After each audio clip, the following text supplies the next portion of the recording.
Welcome to another episode of Couch Coach, the podcast featuring an all-star staff of the best to never do it. Without a couch, you're just a coach. Without a coach, it's just a couch. With both, you're one of us. Hit that like button, hit that subscribe button, and if you got some shit to say, leave a comment.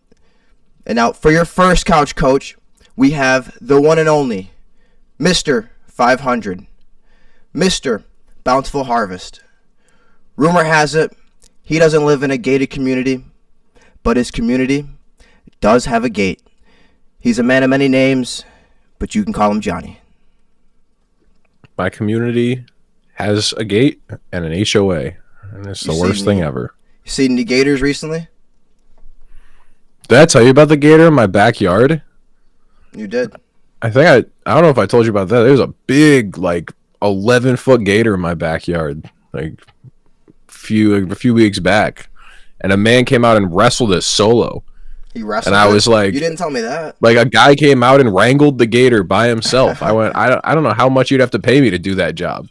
One man soloing a gator, who's like a big gator, not like one of these little ones, like a huge crocodile hunter gator.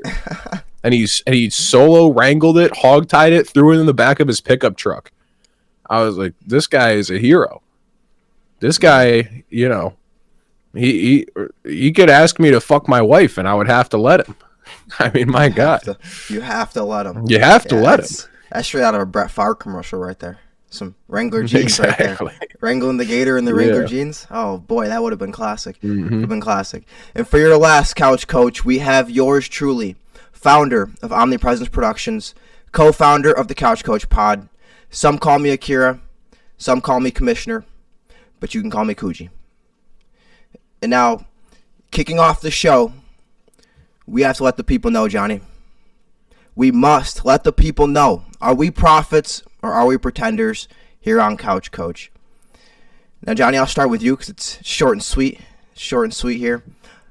Aaron Rodgers. The Aaron Rodgers, Pittsburgh Steelers. As we talked about briefly on Friday there. You were correct. He signed with the Steelers. And that, again, triggers your next prediction, which is that Tomlin's winning streak. Oh, my bad. Non-losing streak. Non-losing, yes. Important. Gonna go in the drain. Where was I correct, Johnny? Well, I said whoever wins OKC Denver series gets the MVP. You did say it's kind of a gimme because OKC's gonna win. Shai's favorite, but hey, in my mind it was Denver. It was Jokic, but I was still correct. Also, breaking news: Paul George. I almost shit myself when I saw this, bro. He dropped 3 episodes since he's came back. We made the prediction 2 months ago that he'll drop another episode before season ends. And we got it. Now, where was I incorrect, Johnny? I said Aaron Rodgers was going to drag out this whole process, and he was going to end up retiring. No options to go to. Obviously incorrect because there was one team out there that was real desperate for a quarterback until last week. And then, Johnny, we're still waiting on the Gabe Davis signing, but he did visit the Steelers. He did visit. Now, check this out, Johnny. Next, it's time for my favorite segment, 4th and Goal.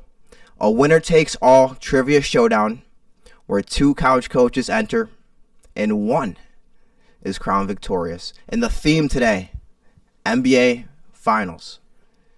Yeah, I think it's my least favorite segment because it's the only one that, besides DTF, that makes me actually have to do work outside of the podcast. Yep. I was going through. I should go do things. Yeah, I was man. Hey, at least you only had one thing, Yeah, I know. I could have threw in about 5 things that I could have had you doing. So. yeah, and I would be sad really about that. One thing, keep it to 1. That's perfect. I could do 1 per show. Easily. One per show. Yeah, we'll keep it there. But I'm gonna be courteous today, Johnny. I'm gonna let you decide if you wanna kick or you wanna receive the question. We'll forego the flip. I'll be courteous today. I'll kick the question, or I'll kick the question. I'll give you a question. All right, Johnny, hit me with that first one. All right, boss man. What NBA owner has won the most championships? We'll see. It's funny because the Lakers had led up until recently when the Celtics passed, and you have to assume that. I mean, actually, the Celtics are still in the process of being sold and being finalized, even though it is technically a deal that's been accepted. So that final was on the last owner. Now, I would think that owner is probably around for a long time. Unfortunately, I don't know his name. But that being said, you might guess the Lakers because they were tied or either leading before last year. But that being said, they switched ownership, so that's a trick question because now the daughter, Jeannie Buss. Yeah, it's a famous owner. Like it's not like I'm not just giving you a random. You're not giving me a random owner. It's not a random owner. It's a famous owner. Someone. It's a well-known NBA owner. Now, yeah. Mr. Buss. Now they might not own the team anymore, Mr. but Buss they're a from the well-known. You sure about that? Oh, because you want to go with the Bulls. You're thinking who? But I don't know. No. I'm just saying, are you sure about that? Because that was kind of rude to call him that. That man went to school. That man earned his PhD, and you're gonna call him Mr. Buss. You're one of those. How dare you, Dr. Jerry Buss? Dr. Buss. Dr. Jerry Buss is the correct answer. Yes, with 10. Dr. Jerry Buss has 10. I think I deserve the points on that one. I'll allow it. I'll allow it, but that was disrespectful, honestly. Listen, I'm sorry. I didn't know he was a doctor. Yeah, Dr. We all make mistakes. But listen, Johnny, your first question. I'm up 7-0. Who has the most turnovers in a finals game? In a finals game. One finals game. That's a good one. That's a good one. In a single finals game, I'm going to go with... I wonder if just like LeBron choked super hard in like the 2011 series and was just like and turned the ball over a million times. Maybe. That's a decent one. It wouldn't be a bad guess. I'll give you that. Yeah. Yeah, I just feel like no one else is jumping out to me. Is it like a well-known player? Oh, yeah. He is either a Hall of Famer or future Hall of Famer for sure. Oh, he says future Hall of Famer. Interesting. All right. Yeah. I mean, I gotta keep the range broad for you. I can't, you know. Right. I'm gonna stick with him. I'm gonna go with LeBron. LeBron James, final answer? Yeah, LeBron. It is Magic Johnson. Really? With 10 in 1980. I guess he was a rookie then. So 1980 is his rookie season, right? I think that was. If I'm remembering correctly. Oh well, if it was 79-80 season, 79-80 season, it could have been the. Right. Yeah. Yeah. He's just young, sloppy. Yeah, I mean he still played pretty good comparatively speaking. Yeah, I mean they play well enough to win. So yeah. I guess end result's all that matters. But hit me with that second question, Johnny. Let's get it. All right, boss man. So, who has the career record for fouls committed, total fouls committed in the finals? Ooh, it's either Dennis Rodman. And this is across the career. So not just in one finals, a total across their career. You want to go Dennis Rodman? Either them or someone on the Bad Boy Pistons, but he was also on the Pistons, so Dennis Rodman. Final answer. Dennis Rodman, off reputation alone, is a good guess. But this was more of a longevity question of how many times, because fouls just build up. Don't tell me it's LeBron over time. James. It's not LeBron, because there's a man who's been to the finals more than him. Bill Russell. Bill Russell. Oh, Bill Russell. Yes, sir, with 225 career fouls in the playoffs. or in the finals. All right, Johnny. Well, still up 7, so we'll see. We'll see what happens. Question number 2. Which NBA Finals had games 1 and 2 both go into overtime for the first time ever? I can repeat the question if you need me to. I get what you're saying. First, games 1 and 2 both go into overtime. Yes, sir. Man, I feel like which NBA Finals did this? Was this the 2017 Finals? Because I remember game 1 of the 2017 Finals famously goes into overtime because JR thinks they're up and he doesn't take the shot. Does game 2 of that series go? I'm just going to go 2017. Between what two teams? 20. Sorry. Whoa. 2018. That was 2018 that happened. 2018. Name the two teams. Go Cavs Warriors. Okay, so here's what's going to happen. I'm going to give you 3. It was 2015 Warriors Cavs, but you got the 2 teams correct. So we'll give you a field goal. Okay. All right, I'll take it. Yeah, I don't remember. I couldn't remember that. I was trying to think, like, can I remember like a game 1 going to overtime, and then like I can't remember like it happening for the first time. I was like trying to remember them being like for the first time ever, like. But I could have. But I was just, you know what? I also didn't specify 2 teams like the matchup of the year either. So gotta give you 3. Hit me with that third one, Johnny. Okay. Who holds the record for the most All-Star Game appearances without winning a title? That's a good one. Most All-Star Game appearances without winning a title. Oh, well, the guess I want to say has got to be a Hall of Famer that played for a team that didn't win a title. That'd make the most sense. So I have to go John Stockton. Final answer? Oh, wait a minute. Well, Vince Carter played pretty long, but I don't think he made more All-Star games than John Stockton. Let me think here. Hold on, I gotta think of some other ones that didn't win a title. Notable players that didn't win a title. Huh.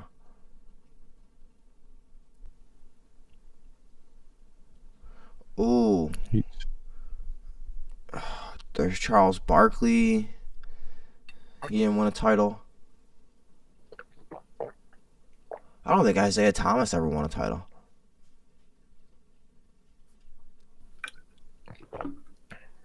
Unless he did before Jordan got there, but man, I'm between Charles Barkley and John Stockton right now. But Charles Barkley's they're both Hall of Famers. John Stockton, final answer. Go with the gut. This guy says John Stockton.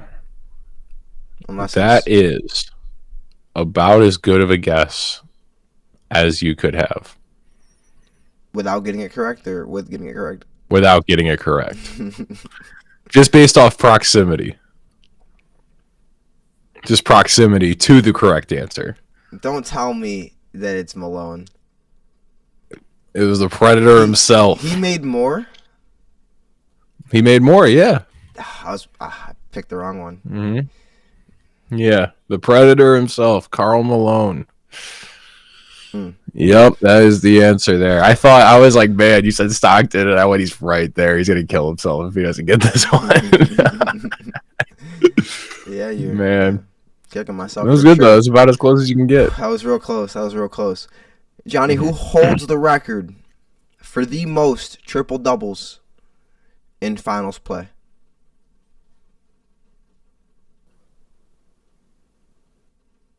The most triple doubles in finals play. Okay. Oscar Robertson's up I there. feel. I was gonna say I'm like Oscar Robertson, but Oscar Robertson I don't think made like 1 or 2 finals. I don't think he went to that many. Hey, don't start me lying. I don't know. Yeah, I don't think he went to that many finals. Like he won the one with Kareem, and then Are you Googling right now?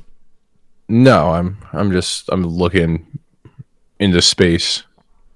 What could I be Googling? He won the one with Kareem. Look at my hands. I don't know if he made one with the Kings, but I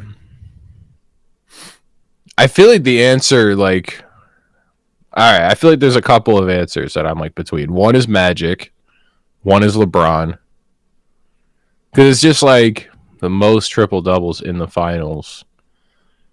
Who's like been there enough to do it, and is also a player that gets triple doubles.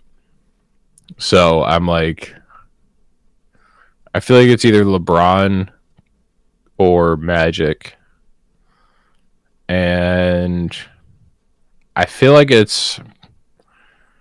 I feel like it's got to be LeBron, right? I'm just gonna go LeBron. Final answer. Mm-hmm. It is LeBron James with 11.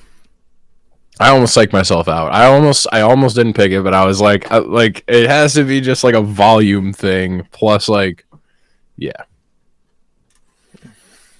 Nah, volume matters. It matters. Now hit me with that. Hit me with that fourth one, because you're gonna be real upset when I ask you your fourth one. Okay. I'm ready. Okay. What finals year had the most viewed game of all time? So, like, which NBA finals had the most viewed finals game ever? I feel like I'm not going to make you tell me what game it was. Super Bowl question, because, like, the Super Bowl every year just has more viewers because more people watch it.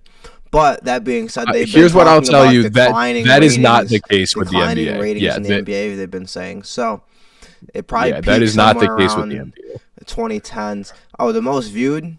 You said the year? Single game, though. The most viewed single game in the finals. But the year that it happened.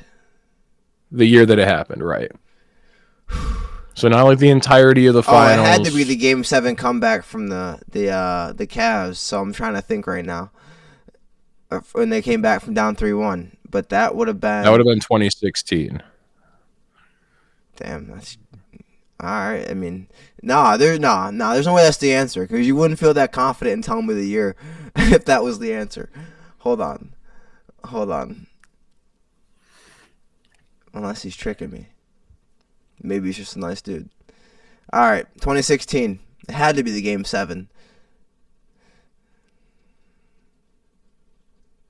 Nah, you should have trusted your gut on that one. I wouldn't have told you the year if it was the answer. Come on. Wait, of course I wasn't going to tell you the year if it was the answer. I have the answer right for the game that it was, but you told me the wrong year? No. It is. There may have been a really iconic player that in their last finals run, everyone knew it was going to be his last year in the league. And you know who I'm talking about? I would hope. Dirk? Not Dirk. In his last finals, super iconic. Pretty much as iconic of a player as it gets. You know about this? They called it the Last Dance. Oh my God. Michael Jordan. Are you serious? 98, Game 6. Game 6, 98. 98? Is the most... They got more views than they got in any year since then? Yeah. In a single game, Jordan's final game in the finals. Yeah, Jordan's last game in the finals is the most viewed NBA Finals game ever. Damn. I mean, they're barely cracking. It's hard for them to crack double-digit millions now. Jordan's final game had 35 million viewers in the finals. His final game in the NBA Finals. 35 million viewers. Now, I mean, I think this one is in the low double digits, or the low single digits in viewers this NBA Finals. It's not doing hot. The NBA viewership is not doing hot. No, they say that. Well, plus the streaming doesn't count towards like the Nielsen count and all that stuff. Right, and that and like it's more watched. We're just not watching it on the stuff that counts towards the ratings. Right, and we're on the people's channel, the Stream People's East. Stream East, the people's channel. All right, Johnny. Question number 4, and here's what I'm gonna. All right, which cities no longer have an NBA team after winning a title? There's 5 of them. So here's what we're gonna do. Okay. If you get 3, you get a field goal. If you get 4, you get a touchdown. If you get all 5, you get a touchdown and a 2-point conversion, and you will essentially ice the win. Okay. I think I've got like a couple in my head already, but I don't know how many I can do off the dome. All right, so here's what I got, right? I know for a fact Baltimore. Right? Baltimore Bullets have won one. Ooh, I hadn't thought about if I was going to tell you as you got them like one by one, because that makes it a little easier for you. I feel like you should tell me if I get them one by one, but if I don't get it, it counts as a guess. You actually got the first one. Baltimore, 1948. Okay. Yeah, Baltimore Bullets, I think have one. I almost had a second question with them. I'm glad I didn't. I think the Rochester Kings. Is that correct? You're getting them in order right now. That was 1951. Okay. I only know that because I asked you. We did a different trivia one where I was like saying that the longest championship drought of a team that won a championship and hasn't since is the Kings, and the last time they won it was in Rochester, or they were the Rochester Royals at the time. But yeah, Rochester Royals. All right. Did the Lakers win one when they were in Minneapolis? Let's go. Minneapolis is my next one. Minneapolis, your next one? Mm-hmm. Ooh. No, it's not correct. Okay, so there's guess 3 wasted on Minneapolis. Rats. All right. Okay. I tell you what, I'll give you a hint. The name one of them might hit pretty close to home. Yeah, Syracuse is the Syracuse Nationals. I mean, you don't live in Syracuse, but sure. I'm gonna put Syracuse Nationals. I feel like they might have won one. Syracuse, 1955. I was gonna say I thought Dolph Shays won one. Yeah, Syracuse Nationals, so you got 3 on 4 guesses. You got one more guess. All right. This is where it gets difficult. I'm trying to think. Like I knew Baltimore and I knew Rochester. Syracuse, I think I would have guessed. Now we're in the realm of. That's weird. You ever see your phone just like light up and like, but doesn't give you a notification? You're like, what's that about? Yeah, all the time. I'm like, bro, what happened? What's up? Yeah, what's up with that? Like, my what's phone up just with sitting your there phone and lighting up and there is a notification? Did you click it? No notification. Okay, final one. I'm just trying to think of like, because I know there are like NBA cities that had NBA teams that I'm like, there's no way they won a championship. Like I know like Buffalo had an NBA team at one point, but I think that was the Clippers. Like the Clippers used to be in Buffalo, and I know damn well they didn't win one. Right. Oh, well, the city doesn't have a team now, so I guess yeah. Right. You were the Buffalo Braves or something, I think was the team. Man, okay, what's a team? Ooh. Okay, then there was no. I was gonna say there's the Vancouver Grizzlies. I don't think they count. And then you got Seattle. I don't think ever got one. And You're then searching through your whole mind right now. I'm going through the Rolodex. I'm like, what are we? Because he can ice it right here. This is the difference between me possibly winning by 1 and you icing it. Yeah. Let's go. This is totally like random. I mean, this is a full guess. I don't even know if there ever was an NBA team here, but we're just gonna throw it out there because there are sports teams. Sports teams end up here somehow. Let's go like St. Louis. Nah, I know you cheated. I did not cheat. What are you talking about? Nah, you looked that shit up, bro. Stop playing. It is not. What are you talking about? Show me your phone. What's your phone on right now? Pull up your screen. This is you're it. Bugging. I just got a podcast notification. What's the last app you were on? Nigga, it's the home screen. Oh yeah, sorry. Oh, it's YouTube right here. When I looked up Pot of Greed, when I was playing the Pot of Greed video, bro. There's no way. Is St. it really Louis, St. Louis? 1958. That is so funny. What? You guessed 4 straight in order, and the 5th was Seattle, 79. You had that one on your mind too. Oh wow, it was Seattle. That's so funny. I couldn't remember if Seattle had won one or not. I was laughing about something when you said Seattle, so I like kind of smiled on accident, and I was like, "Oh, he's gonna think I just tipped him off," and I would have been. That's crazy. All right, give me the last question. I'll make it close. Make it close. That's some bullshit. Oh, you locked up the win because you cheated. Right. Cheating motherfucker. I didn't cheat. I'm not. There's nothing to cheat for in this. I don't know, bro. People do more for less. I guess. Okay. Okay, here's a good one. I will give you this one. Okay. All right. No, wait, don't give it to me. I'll give you this. If you get this, you win. How about that? No. Nah, I don't know. We'll see what the question is. Ask me the question. All right. 14 people have won a title as both a player and hold a on. coach. You're not about to make me name 14 people. No. This is just a preface to it. 14 people have won a title as both a player and a coach. All right? Who is the most recent to do it? Player and a coach. Or the most recent, and this is the most recent to join the club. Not so like, for example, like Steve Kerr, you wouldn't count Steve Kerr again in 22 when he did it. Like Steve Kerr joined the club in 2015. So how did you join in 2015? What? How did you join in 2015? When he won a championship as a coach. Where? When the Warriors? Nigga, he was an assistant. That don't count. He was the head coach of the Warriors in 2015. What are you talking about? Oh, he said Steve Kerr. Oh, never mind. Steve Kerr. I thought he said Steve Nash. I was like, bro, you're bugging. Steve Kerr. Steve Nash also never won a championship as a player. So I know that nigga. Double is not a part of that. No, Steve Kerr.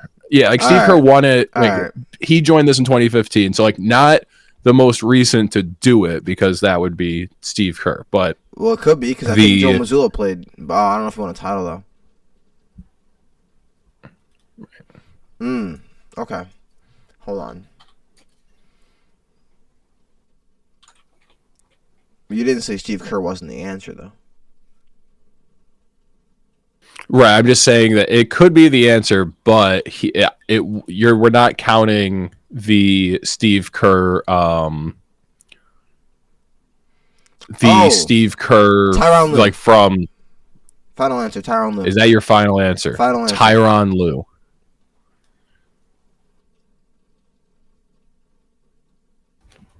He's correct. Is Tyronn Lue. Let's go. Hey, Let's go. I don't win though. No, we're not doing all that. I can't cheat like that. I won't feel good about the win. But what I can do is make myself feel better about you getting this fifth question wrong. So, okay. Which decade had the most different, and by different I mean unique, finals champions? Which decade had the most unique finals champions? Could it be this year? Could it already be? There's a chance that like already just 2020s, like because we've had 5 already in the 2020s. And there will be 6. You know what I'm saying? If you go 20s, the Lakers, 21 Bucks, 22 I might be getting this like mixed up a bit. 22 Warriors, 23 Nuggets, 24 Celtics, 25 you know. So who is Thunder probably. So like it could already be the 2020s. I'm just going to go through my head because it's definitely not the 80s. It's definitely not the 90s. Because the 80s I think was literally just literally just the Lakers and the Celtics and maybe some other bullshit thrown in. And then the 90s was the pretty much just the Pistons, Rockets, and Bulls. And there was... Listen, I'm hearing a lot of names of teams, a lot of years. I'm not hearing any answers.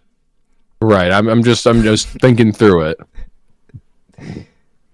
The 2010s or the 2000s, you go Lakers, Spurs, Celtics. Do the Heat sneak in? No, Heat don't. No, yes. Obviously with Dwayne Wade and Shaq. Heat. I don't think that's going to be enough. And in the 70s, a bunch of... I'm going to go 70s. I'm going to overthink it. 70s. The answer I think it's the 70s.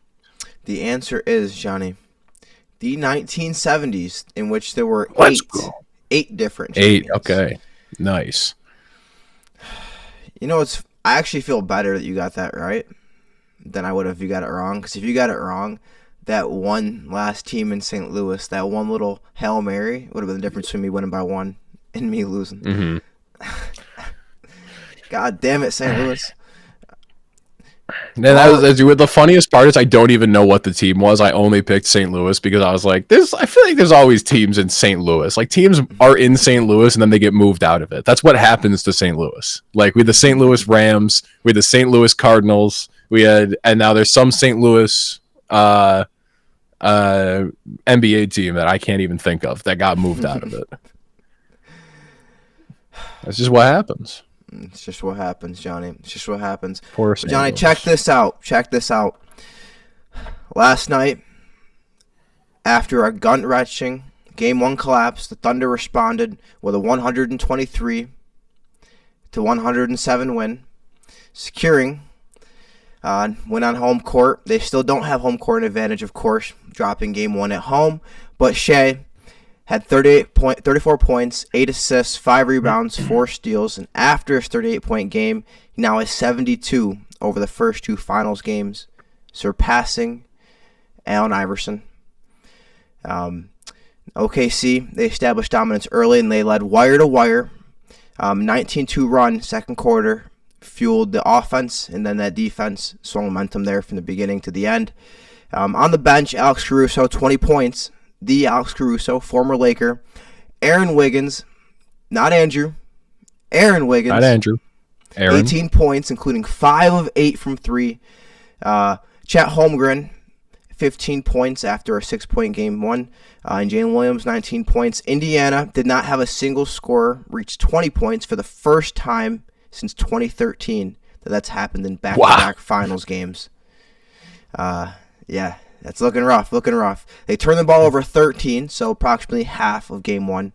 And then Lou Dort held Halliburton to 17 points, most of those being in garbage time. But, Johnny, what are your thoughts on the game as you kind of watched? Drastically different game than what we saw in Game 1.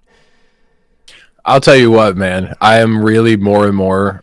I am fully back on that. I'm like, no doubt in my mind, Jalen Brunson's better than Tyrese Halliburton. I am fully back Here's where we go. We didn't even address it last time. Because originally I was like, when the series ended, I was like, if someone asked me that, I might have to, just out of respect, just, say, even though I want to say it's Jalen Brunson, you know what? They went toe-to-toe, and Tyrese beat him. And Tyrese Halliburton... I don't know if I even would have felt that way if he didn't have that, what was it, Game 4 performance where he went like 32, 15, and 9 or something. Like he had just an obscene stat line. Yeah. Or 32, or was it 10? Was it a triple-double? Whatever, not important. And if he didn't have that, I don't even know if I'd even consider it. That being said, watching him now in the finals, he has great moments and he has big shots and he can pull things off, but he's capable of just kind of disappearing in games and like He's got not the 5th most clutch baskets in the playoffs all time. Yeah, it's great. And like, so I'm saying he's very clutch. You know who else is very clutch? Robert Horry, very clutch player. I'm just saying, like, he is very clutch, and I'm not going to take that away from him. And I think he's a really great player. I think all that stuff. With all that being said, though, I always got to take points away for dudes that can just not show up to games, like, or like just kind of get lost in the moment. And I feel like Tyrese Halliburton's just capable of that. And you know, when the entire time you're just getting the brakes beat off you, like last night, you know, what was it, a 18-point victory or 17-point victory, and it felt like worse than that. Like, it just felt like the entire time they were overwhelmed by OKC, and it like looked like the series I thought we were going to see the whole time.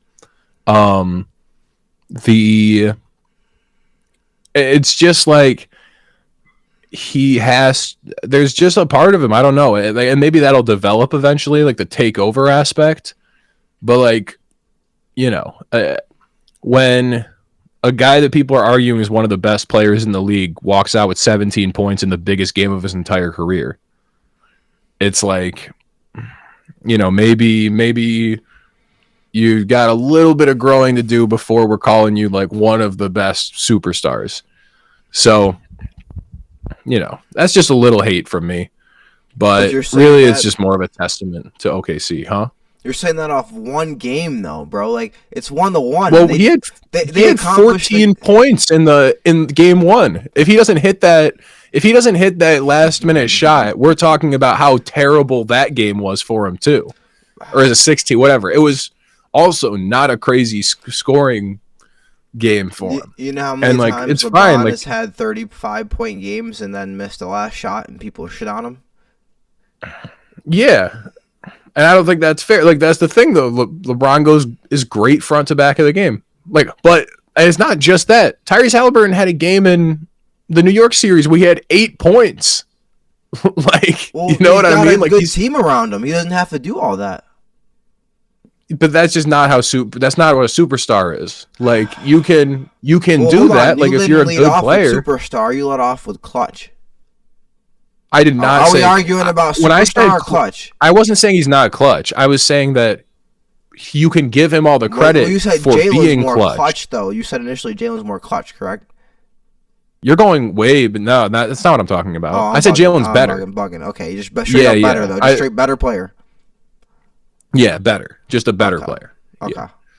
No, I think right now you have to give the edge, even though Jalen won the award. I think you have to give the edge to Tyrese Halliburton because he's just doing insanely clutch things that no one's ever done before. I wouldn't take that away from him. Yeah, they should have made it a play. But no, like, just the better player, I think it is Brunson. Even though after the series I was like, you know, maybe I would give it to Halliburton out of respect. But now I'm like, but I always take away points if you're capable of having a terrible, terrible game. Like I've said about Justin Herbert, where I'm like, I just know you have that in you, bro. I know you are capable of just turning the ball over 5 times. I've just seen you do it a bunch of times. Like, it's in you somewhere where you can just shit the bed. And so, yeah, it's weird. And the thing really that I've felt with this series is the Pacers are really, really in a bad way because they have no positional advantage in this whole team. There is no power forward part of the game. What? Power forward. I think even with power forward, even then you're talking about OKC's got bigs that they can rotate out and guard in different ways. Like, Pascal is probably, if there's any positional advantage, it's at power forward, but even then it's definitely not a defensive positional advantage. Like, there's nowhere that they can really inflict. Their only real defensive weapon is Nembhard. And Nembhard is nasty, bro. He's where did he? I mean, he went to Gonzaga. He's the only reason that they won Game 6 against the Knicks. I think he played with Shai. He went to Gonzaga too. Maybe. Yeah, I don't know. But He is the reason that we lost Game 6 and they closed out the series. Like, he held Jalen Brunson to like around 20. Like, it was Jalen Brunson's worst game, and it was exclusively because Nemhard locked him down so well. He's been playing defense and he's been doing something on the offense too, which is crazy because, I mean, again, he's not one of those big name players. He essentially, you argue, helped win him game 1. If you can get a couple games won from players that aren't your top players, like Halliburton, like Siakam, that's a good way to win. Yeah, he's a hustle defender through and through, but they just don't. It's so Neesmith, who's also an NBA champion, Celtics. Neesmith, right? Because he was like quietly on the Celtics. He was like 10th man on the roster. Yeah. Well, no, I don't think that wouldn't make him a champion. He's been to the finals, but he wouldn't have won the championship. Because the Celtics won it last year, and he was on the Pacers last year. Never mind. Been to the finals. So, but he was in he was on the roster when they went to the finals. He knows what it takes, though, to get there. Yeah. Against the Warriors when they lost. Yeah. So, yeah, he might be one of the few players besides Caruso that's been to a championship, right? Yeah, I mean, well, no, Siakam has won one. Rick Carlisle, that's the thing with the Pacers. The Pacers, Rick Carlisle, Pacers have more championship experience than the Thunder do right now, as far as the people on the rosters. They're by far they're by far the worst team. Like, I think if they win this series, it's like a testament to Rick Carlisle. Oh, if they win the series, it might be the single craziest upset in NBA Finals history. It would be fun, though. Yeah, no, it would be as much as I'm like a Pacers hater at the time being, for the time being, it's like it would be objectively I think one of the craziest upsets in at least recent NBA memory. Oh yeah. As far as in the finals, a team making it there and the skill difference between the two teams that are in there. No, it's good for business. But either way, I think any team that wins in this finals would be a good story. I mean, both winning their first ever finals win. If they win, both have players that we all want to see. We want to see get a win. So I think it would be I think it'd be a good story either way. Me personally, though, I was thinking about this the other day.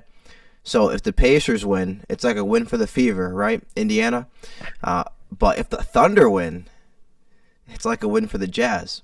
Even though we're rivals, Jalen Williams' little brother, Cody Williams, was a rookie on the Jazz this year. So you know what I'm saying? Keep it in the family. Good enough. Keep it in the family. Enough. I can root for both teams. That's funny. Yeah, I mean, I think the cool thing with the Thunder is that we've just seen them coming for like 4 or 5 years now. Pause. Where it's like we could just see what they were. Yeah, we could see what they were accruing as far as picks and capital and players and all of this. And we knew it would take a monumental choke to not turn into a crazy stacked team at some point. We knew it was going to happen. Right. No, you're right. Sorry, bro. Nah, we're not going to get into it. But I think for me, Johnny, the key with this, as far as the Pacers, I think essentially a lot of the ways they're going to win is going to look like game 1. I don't see a scenario where they keep the games close all that much until the fourth quarter, if they keep it enough to come back at the end. OKC is a far better team overall, top to bottom. Just a matter of the intangibles, like we talked about, Rick Carlisle. Yeah, but I'm still confident in the Pacers, though. I mean, home court advantage. They go home, win 2 straight, up 3-1. It's possible. It's if the Pacers go up 3-1, it would be very funny. If they go up 3-1, do you think they have a chance of losing the series? Yeah, just because of how good. Yeah, it's only happened. Just because of how good the Thunder are, huh? It's only happened once ever in the finals. In the finals, yeah. I mean, but it's just because of how good the Thunder are. It would be like if the roles are reversed and LeBron's Cavs went up 3-1 against the 73 win Warriors. You'd be like, That's well, LeBron I have James, to. though. No, I'm saying if the roles were reversed and LeBron went up 3-1 on the 73 win Warriors, you would be like, I can't count out a team that won 73 games. It's like the same thing. I can't count out a team that won 68 games. They're always gonna. If the Pacers went up 3-0, I would go, there is a chance that the Thunder come back. My God. You know what I mean? Yeah, until the confetti is falling from the rafters, I'm not going to count out the Thunder in this series. I'm going gentleman's sweep. I already lost. Gentleman's sweep. I already really? lost talk that talk, but I still gotta get this last. I'll also go No, I think it'll be Thunder in 6, but it could be a gentleman's sweep for the Thunder too. Nah, yeah, I think it'll be in 6. It's got to go 7. We need a Game 7 finals. Maybe cool. Spend a bit. When was the last Game 7 finals? Was it the Cavs Warriors? I think it's Cavs Warriors. Yeah, because like last year was a 5-game finals. Year before was 5. Did the Warriors and Celtics go to 7? No, definitely didn't go to 7. I don't think so. I think it was 6. I know the Bucks in 6. Lakers in 6. Against the Heat. Before that was Raptors. Oh, did the Raptors go to 7? No, they didn't go to 7. They did in the thing previous. I think it is. I think it's Cavs Warriors is the last one that went 7 in 2016. The only one that I think like might have is Boston Warriors. No, it's 2016. It is 2016. Okay, that's 2016. All right. At least we got the vibes right. No, we got the vibes right. The last few have gone 5, so I'd prefer that we could get a little bit longer of a series. You know, sick of these 5-game. Right, you get 2 teams that are supposed to be really good, and then one just blows the other out. Yeah, that's what happens. Not good for business. But all right, now in this next segment, Johnny, instant replay. We get behind the booth for when our viewers need coverage on the biggest stories in sports from a different angle. And now, Johnny, we have a new era of the NIL in Division I. So schools can now pay student athletes. And so under the terms of a major $2.8 billion antitrust settlement reached a couple years ago, Division I schools, specifically those in the Power 5 conferences, will soon be allowed to directly pay athletes starting as early as fall 2025. Now, this is different from the NIL. It's not the boosters. It's not third party. It's direct compensation from the school.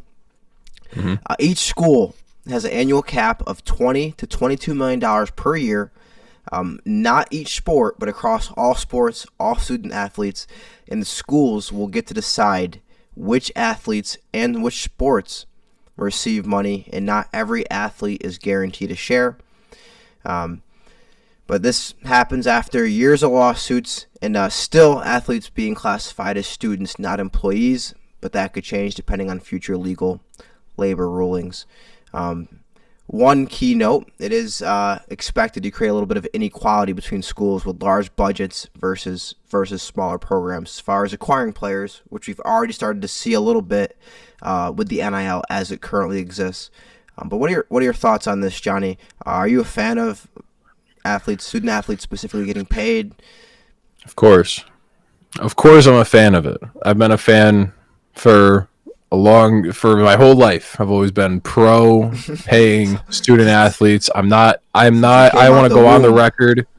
I want to go on the record right now and say I don't think you should work for free in America or anywhere for that matter. Okay. No working for free shouldn't happen. So, yeah, I mean, and I think especially if you have a TV deal for your athletics program. It is crazy to not pay the players. It is absolute lunacy, and I like it now. I mean, these schools are absolutely robbing their students blind already as it is, charging, the big name schools. They're charging $60,000, $70,000, $80,000 a year to go there. You better be putting that back into the pockets of somebody at that school. So, yeah, I'm glad that some students are some athletes are going to be getting paid what they're worth, and I think does it suck that probably this will mean in the next 10-ish years that the Alabamas are probably going to start getting faded out, Yeah, probably. Doesn't mean we're going to see a rise in some of these bigger bankroll schools like Notre Dame and things like this. Probably. But it'll also make it so that there's a little bit more parity in the sport. I like parity. I don't know about you. It'll make it so that players can go with the transfer portal. They can go, Ohio State's offering me $1 million a year to play there. So do you want to match that or whatever, Well, otherwise what happens is you used to have players that would be, and that's why you had back in the day, teams like Alabama, you got second, third, fourth string players that would be starters on other teams. Right. The reason that doesn't happen anymore is because now they can go star on another team, get a bag, and play for 3-4 years before they go pro. So you're not going to get those players anymore that are willing to sit 2-3 years on the bench. Yeah, it's true. So I think it's a good thing, and I think even if whatever outside consequences it has on the sport and how it changes the landscape of the NCAA, I don't care, because at the end of the day, the players should be paid. So, like, whatever else happens in the sport, if it changes the balance of the league and all this stuff, that's fine. I don't care. The players should be paid. They're putting in too much work to not be compensated for it. No, I agree 100%. We have these traditionalists that are like, oh, the sport, the tradition, it's going to change. It's going to change, yeah. They're no longer amateurs. I don't know about you, but I feel like the product might be better if the players that I'm watching are starving to death because they can't buy food. Yeah, I would prefer, And you know what my thing is? They were never amateurs, boss man. They were never amateurs. No, you were just treating them like that. They were exactly. Bro, they're literally, the schools make millions upon millions of dollars off of this for decades plus. Players got not a lick of that. And part of this, actually, some of the past players are also going to be compensated for earnings they should have received while they played. So that's nice too. That's cool.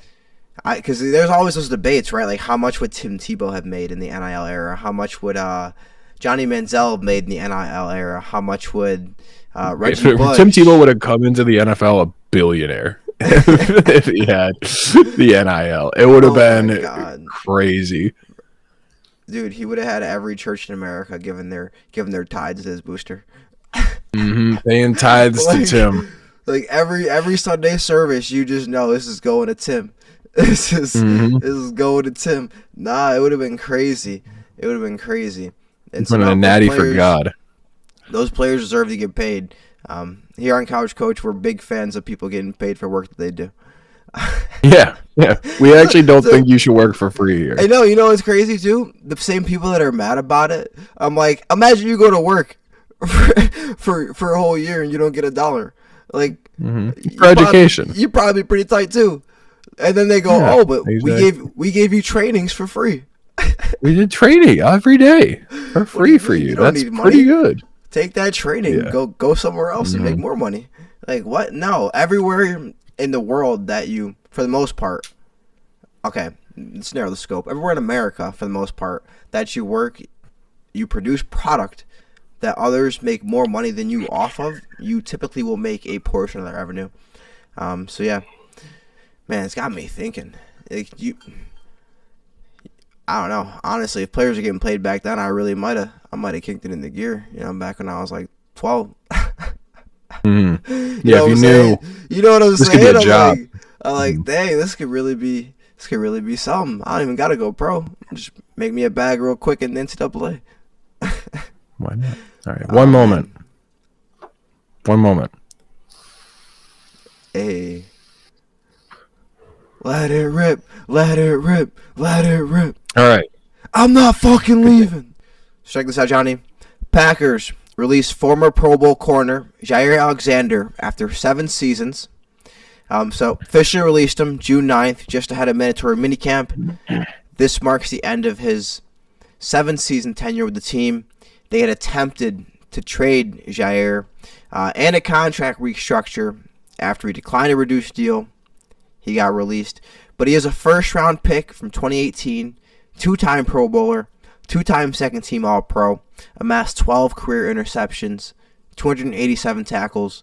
But injuries have plagued him, playing only 14 of 34 possible games since 2023, missing significant time in both 23 and 24 due to shoulder, knee, and PCL tears. Damn, those sound pretty serious. Scheduled to earn $16 million this year, led to his release. But now he's a top-tier free agent with teams like the Dolphins, 49ers, Eagles, Browns, Saints, Vikings, and Rams reportedly interested in a low-risk, incentive-driven deal. But how do you feel about this move, Johnny? And more importantly, where do you think he might end up? Do you think he could end up helping a contender in their secondary somewhere along the lines? Yeah, I'll tell you what, the Niners could definitely use him. So I wouldn't be shocked if he ended up there. They need all the help they can get. Just lost like half their defensive free agency. Yeah, exactly. What I kind of thought about it was corner specifically is such a weird position because I feel like this happens every year. Is a like star borderline Hall of Fame, like not Hall of Fame, but like right? One of the best corners, they always just get randomly released in the offseason. Like, it happens all the time. It happened with Tre'Davious White. Like, they did randomly. Like, it's just like, he they was just an all-pro. And then, like, in the offseason, they're just released, and you're like, what? Like, I thought he was, like, one of the best. Yeah, like, it just happens randomly. I don't know why it's specifically corners this happens to. I think the league just doesn't want to pay corners. So, they're just like, all right, can them, whatever. We'll find someone else. So I think it's just another in a long back. Our corner's the new running back. They're like, we'll just draft somebody for cheaper. I mean, you look at Quinyon Mitchell, Cooper DeJean. Or like the Chiefs have just found ways to replace corners consistently in the draft. I don't know if I'm trying to mimic what the Chiefs are doing because we don't got an organization like they do. But they're very good at 25 out of 32 teams shouldn't even try what they're doing because their organization isn't the same. Yeah. So, but some people, but it's a copycat league always. Would you like them if the Steelers got them? I mean, on a good deal, yeah. The only thing that the Steelers have to do, like, is manage their cap such that they can re-sign TJ Watt. Right. Like, that's what it is. It's manage your cap such that you can re-sign TJ Watt. If you can bring in Jair and still sign TJ Watt to the largest contract for a non-quarterback in NFL history, then go for it. Otherwise, and don't bother. Well, here's the thing, though. You know, while Jair, I'd love him in Denver. I mean, we don't. He can play 4 games this year as long as he can play in the playoffs. I mean, we got Patrick Surtain, Riley Moss. We just drafted Jahdae Barron, and then he'd be the 4th corner on our team, and he's all pro. I mean, that's how I feel about what's his name, Matthew Judon. He's still a free agent right now. I'll take him in Denver. The crazier one to me is Keenan Allen. Why has no one signed Keenan Allen? Why is he just floating around out there? I'm telling you, it's got to be politics, bro. And not politics like, oh, he believes in this or, I think it's like certain teams, I think what they want to do is they have players they know they would have signed months ago, but they want to get it for cheaper than they would have signed months ago. So they sit around and play around. They're like, listen, bro, you might not be on a team this year, so take whatever you can get type shit. You know what I'm saying?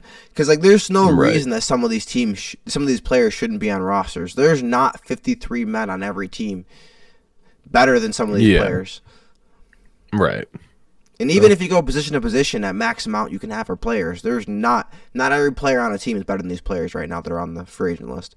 It's crazy. And they're talking about trading Jalen Ramsey. Right. Like, yeah, I mean, because the Dolphins competing? I doubt it. I mean, they're interested in Alexander supposedly. So, I mean,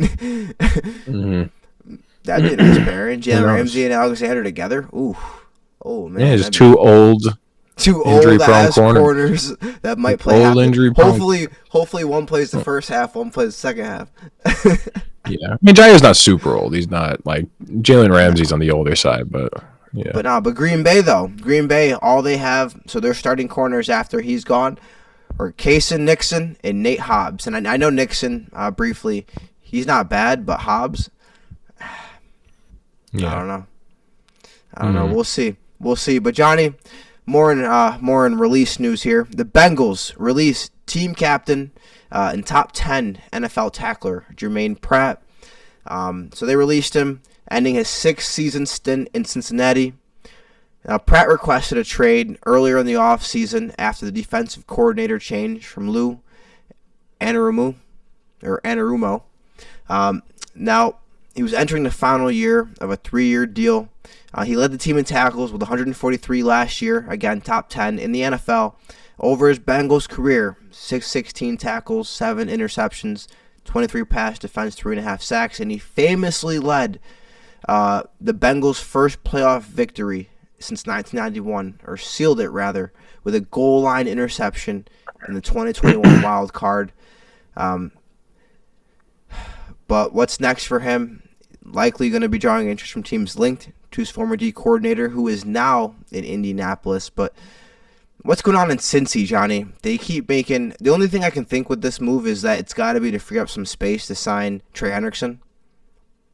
Hopefully that's the move. Because they're losing defenders left and right, and the defense was the last place that they could lose players. Yeah, if they lose Hendrickson at this point, pack it in. You might as well just not even put a defense out there. No, seriously, you might as well put the offense out there, to be honest. Jamar Chase and T. Higgins on the edges, I'll take that over anything that they put out there if they lose all those players. Like, now there was a meme, and it was like the Bengals every game next year, and it was like Ravens 97, Bengals 94. I was like, that's going to be the truth, bro. And that rookie still hasn't signed, so he's not showing up to mandatory minicamp yet. Oh, yeah. They signed the dude to replace Trey. He's not signed. No, he's not showing up. They finally, nutty as hell. Listen, they finally opened their pocket to the fucking offense side of the ball. But they ain't signed no defense. Nope. Nah, they fired their good defensive coordinator. Nah, Lou is like around the league. He's known as a great D coordinator. Yeah, they gave him fuck all to work with, and they fired him, and that was smart. They're going to give the next guy less than fuck all to work with. And they're going to fire him next year. Oh, man, yeah. But good luck. No, it's Zach Taylor on the chopping block next if they don't win this year. I know it's crazy. I think the jury's still out on Zach Taylor. I know they went to the Super Bowl, but come on, let's be real. That was Joe Burrow. Yeah, nobody thinks he's like a genius. Like, if we look at, like, 1 through 32... I can guarantee you Zach Taylor is top 20. He might be top 15, but he's not top 10. Like, it's because Zach Taylor got no swag at all. Zero. No. He's just there. Zero swag. He's basically just a Sean McVay fill-in. Yeah, he's got, I mean, like, he's one of those coaches that got hired off Sean McVay. All these other coaches. Yeah, that's the thing. They all got, all the other coaches, they got some kind of aura to them. And then you're like Zach Taylor. Even Mike McDaniels, that dude's at least funny. You know what I'm saying? Like, yeah. Zach Taylor's just a dude. Just there. He's just a guy. Just an angry Nothing wrong with it, but that's why that's why there's no like big thing of people. There's no coalition for Zach Taylor. But they're gonna fill that spot with Logan Wilson, who's not a bad player at all, but you know, 2 good players are better than 1 good player. And rookie Demetrius Knight Jr. Defensive rebuilding underway for sure. And they weren't good before the rebuild. So we'll see. We'll check in next year. Do you think they'll make the playoffs next year, Johnny? Is it contingent on Trey Hendrickson? Yes, 100%. 100%. If they don't get Trey Hendrickson, they're not making it. And if they do get him, it'd probably still be an uphill battle. Like they'll barely they'll be like in last year, like in the hunt at the end. Right. I mean, heck, they can't tank for Arch because they already got Joe. It'll be a tough one. But moving on to Kansas City. So former Chiefs receiver and return specialist Chris Conley, Johnny, retires from the NFL to attend film school. Now, anyone out there that might say, who is Chris Conley? He had a 10-year NFL career. He was drafted 3rd round by Kansas City in 2015. He also played for the Jags, Texans, Titans, and most recently, the 49ers. He ended his career with 226 catches, just under 3,000 yards, and 15 touchdowns, having his best year with Jacksonville in 2019. But after achieving his childhood goal, which was to play 10 years in the NFL, Conley is stepping away from football to pursue filmmaking. He'll enroll in film school at his alma mater at the University of Georgia. Now, Johnny, I'm going to lead off with this. I'll get your thoughts on this, but I always think it's commendable when somebody has a next step in line. I've been doing a lot of thinking on this, even personally, as far as, right, if you think of yourself, and, Jay-Z said, I'm not a businessman, I'm a businessman.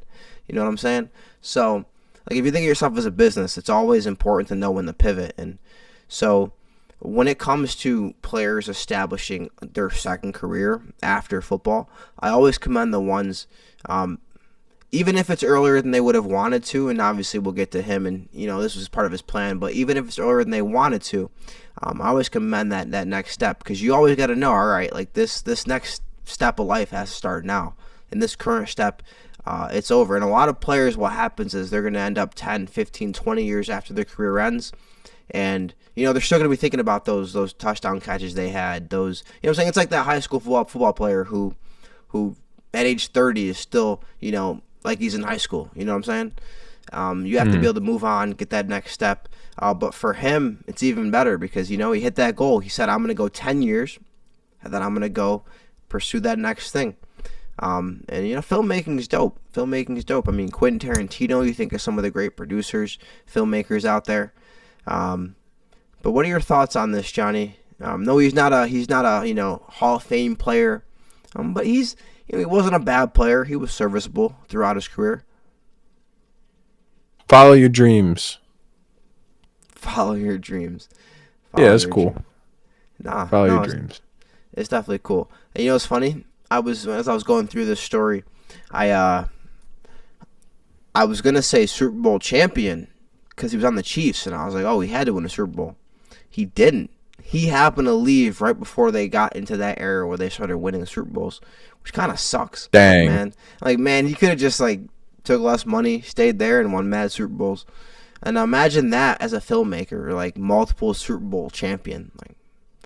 I don't know, but good luck to Chris Conley. Your next step of your life. Hopefully we see you on Netflix, see you on Johnny Watches Max. So hopefully we see you on Max. Some shows, some movies, whatever it may be. Moving on, Johnny. And this is your guy right here. Donnie Nelson. Donnie Nelson earns the Chuck Daly Lifetime Award. Also had some comments on the Luka Doncic trade with Dallas. So some background. Don Nelson, NBA Hall of Famer and former coach of teams such as the Warriors, the Mavericks, was honored with the Chuck Daly Lifetime Award by the National Basketball Coaches Association during Game 2 of the NBA Finals. Now, the award recognizes his pioneering coaching career, 14 seasons as a player, 31 as a coach. He had 1,335 regular season wins, 18 playoff appearances. But what really took over the storylines there was, in a bold gesture, he arrived at his ceremony wearing Luka Doncic's newest Nike sneaker as a symbolic protest of the Mavericks' decision to trade Luka Doncic to the Lakers. And he described the move as a tremendous mistake and voiced his belief that generational stars like Doncic should be kept. referencing his upbringing under the Celtics legend Red Auerbach's philosophy. But again, he stressed that keeping top players is vital. And so through this, as he earned the Lifetime Achievement Award, he took a shot at his former team, the Mavericks. But Johnny, I know how you feel about the Luka Doncic trade, but how do you feel about Hall of Fame coach here taking his moment here to take a shot at the Mavericks for the Luka Doncic trade? I think the Mavericks should catch shit for that trade for the rest of eternity. The rest of eternity, even with the first overall unless pick? Cooper Flag is the GOAT. Unless Cooper Flag is the GOAT. And even then, it was like you had to stumble ass backwards into that. You could have very easily gotten the 9th overall pick. You know what I mean? Like, right. Could have very easily just gotten nothing. And that was their own pick too, right? Yeah. So there's a world where they could have had Luka and Cooper. I mean, they wouldn't have. If they missed the playoffs. I mean, they technically made the playoffs almost now. You know what I'm saying? Like, yeah. So if they kind of were still similar, and Luka was a little hurt when he was there before. Yeah, they're not missing the playoffs with Luka. Nah, they're not. That'd be crazy though, Luka and Cooper. Ooh, nah, Luka and LeBron, we like that. We like that more. But now they should catch shit forever. But Cooper Flag, man, I don't even want to talk about it. Breaks my heart. Breaks my fucking heart, man. Number 1 overall odds for the first overall pick. Not 1, not 2, not 3, not 4, 5. The very last pick that we could possibly... It was impossible for us to get 6 and lower. So essentially, we got the last pick, as far as I'm concerned. Like, we got the last pick out of all the picks we could have had. But that's neither here nor there. Neither here nor there. Tank for Cam Boozer. But yeah, I like it. Like you said, they should catch shit. They should catch shit, and I think it means more coming from a guy like this at a moment like this than you or me on a podcast. They watch this, they're like, what the fuck do these people know? But Don Nelson, come on now. It means more. It means more. But while we're in Dallas, let's stay there. Jason Kidd, he had an interview recently where he mentioned he did not like being the spokesperson after the team dealt Luka. Also, there's mutual interest between him and the New York Knicks. So after Dallas traded Luka, Kidd said he didn't always enjoy being Dallas' spokesperson in the aftermath of the deal, and he expressed discomfort with being the public face of a controversial move that sparked widespread fan backlash. Now, following, obviously, Tom Thibodeau's dismissal, Kidd has emerged as a top candidate, and they are requesting permission to interview, as we've talked about. The issue is that Dallas has no intention of letting Kidd leave. They've even blocked interview requests. No word on whether they blocked the Knicks request just yet, but they have blocked other requests. But essentially, Dallas has 3 choices. Decline interviews for Kidd. They can either strengthen his commitment, possibly with a new extension, or they could negotiate a coach trade, which we don't see too often, but it is possible. It is possible. Jason Kidd for Cat? You doing it? No, that's crazy. Jason Kidd for Cat is lunacy. Oh my God. Cat, Cooper Flag, Anthony Davis. Holy shit. And Kyrie Irving. Nah, it'd be a bad fit because Cat and Anthony both love playing the 4.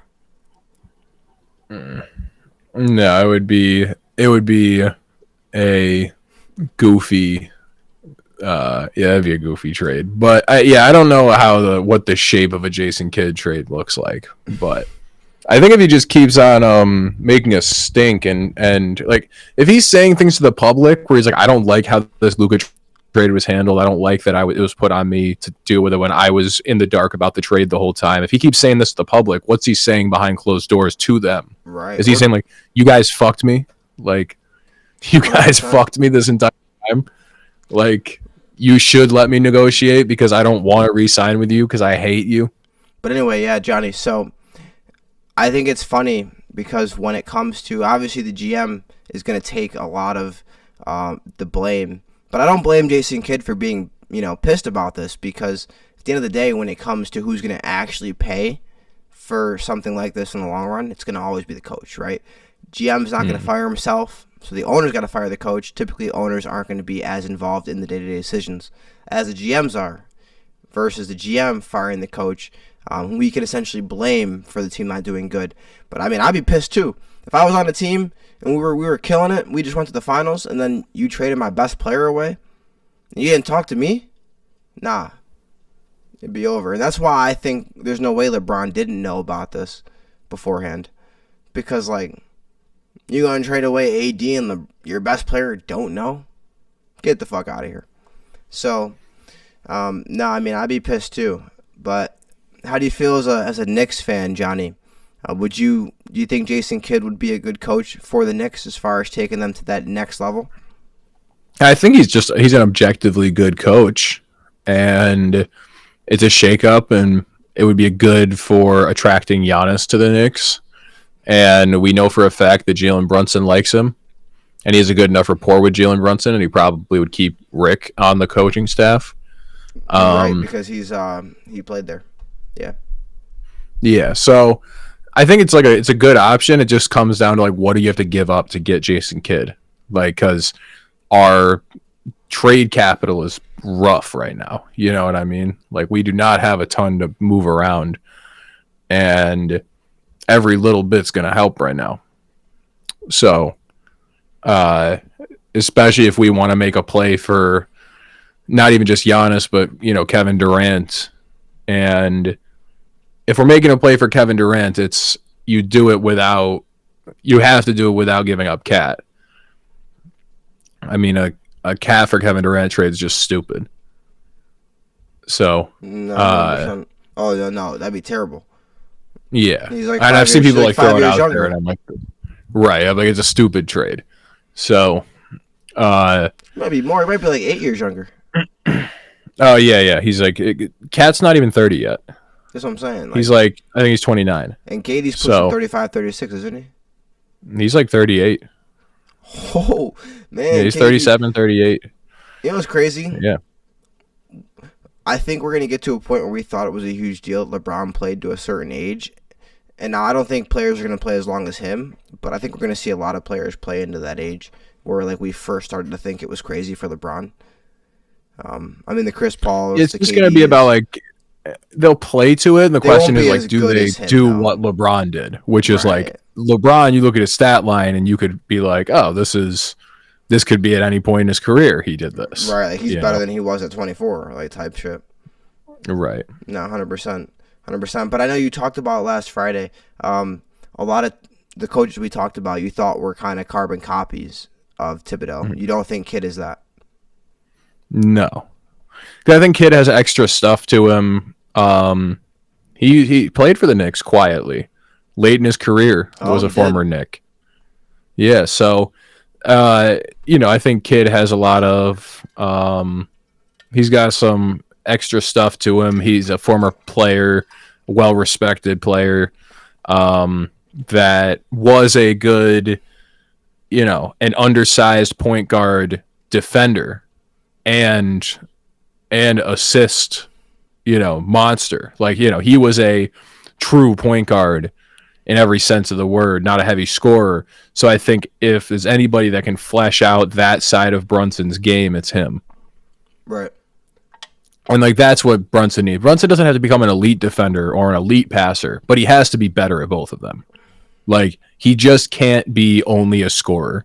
He needs to add like a little better on ball defense, a little better awareness of when he's running the point and getting ready to pass. Like, it's just he needs to improve there.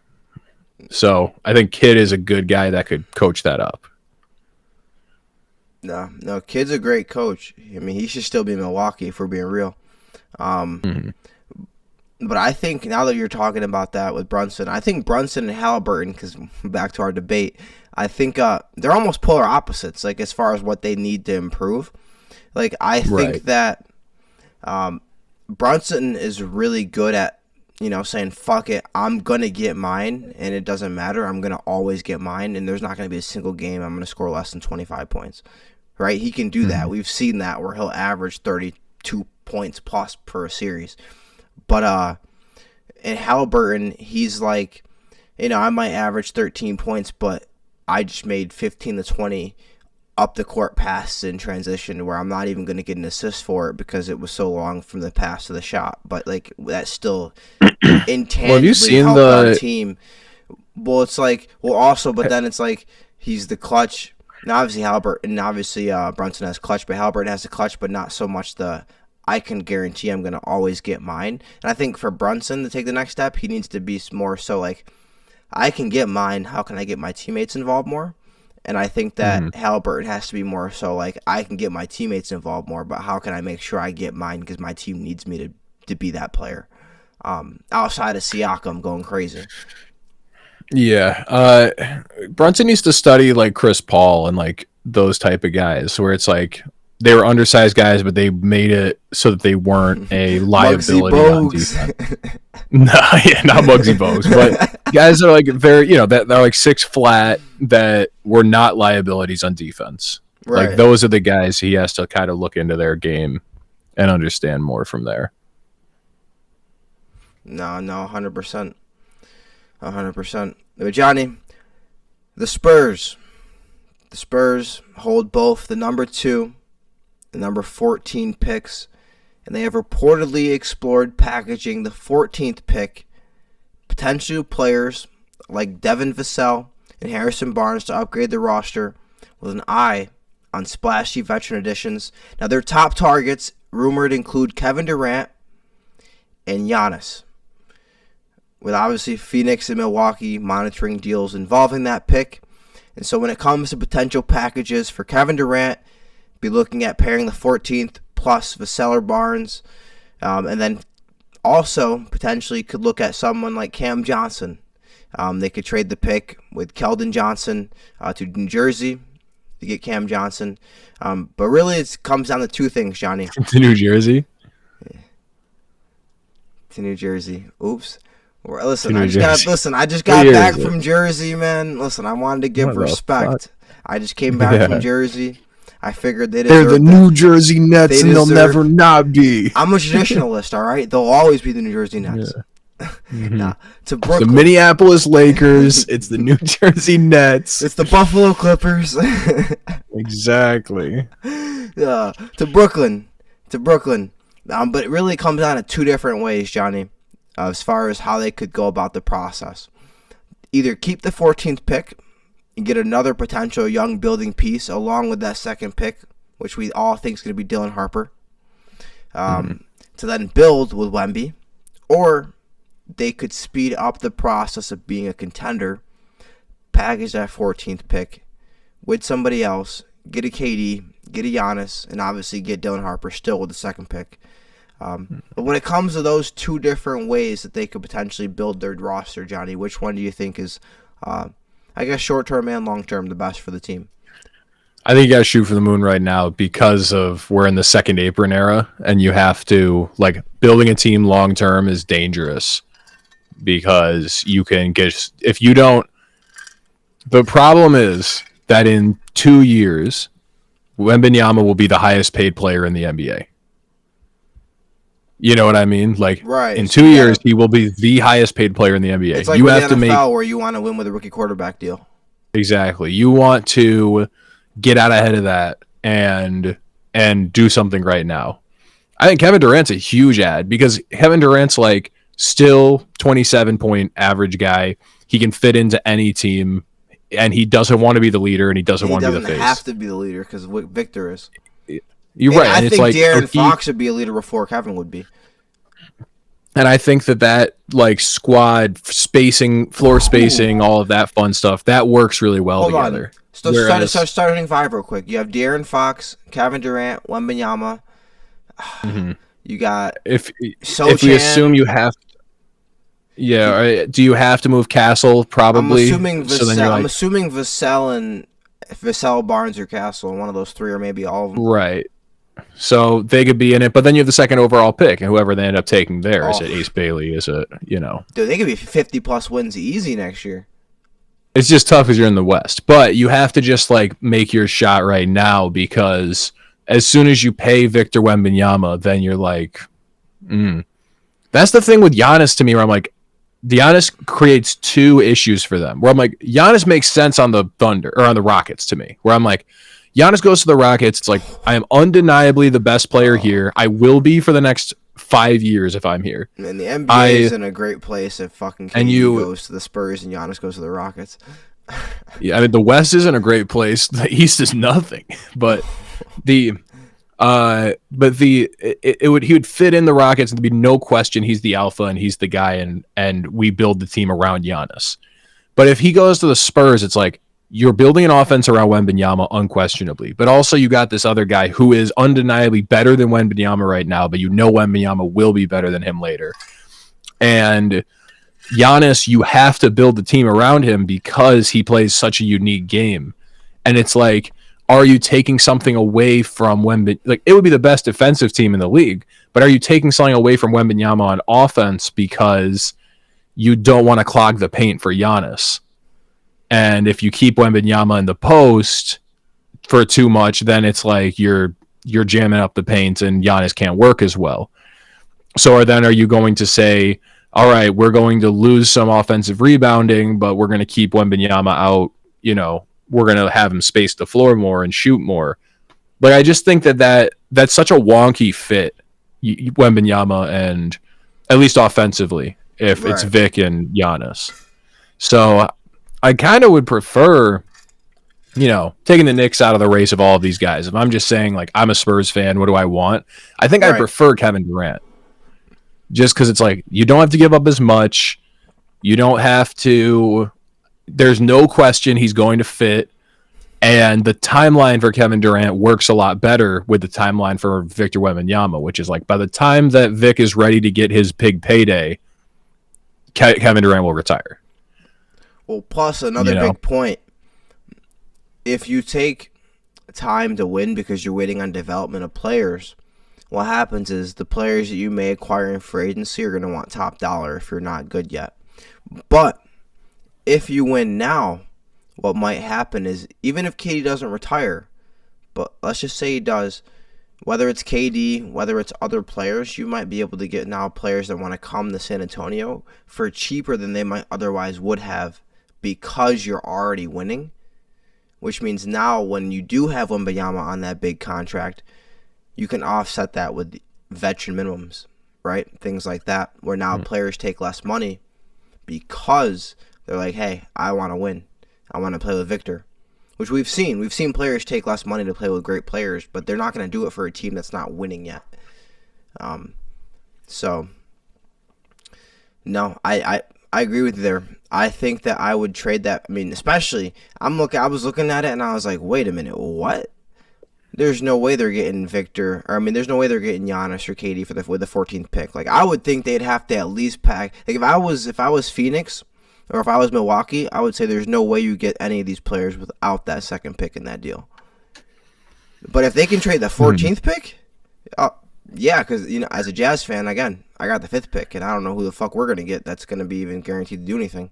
So, at 14, I'm easily trading that, because that's just going to be a piece that's role player. You know what I'm saying? He's not going to be a star. He's not going to be a starter. He's going to be a backup player that may be good. But 14, you're not getting anybody crazy. Unless you get like obviously like Donovan Wasn't Mitchell. Donovan Mitchell the 14th pick? I would say obviously Donovan Mitchell dropped a little bit. Obviously, you got players like Jokic. I would say this. Unless they're international, I'm not really betting my money on a 14th overall pick.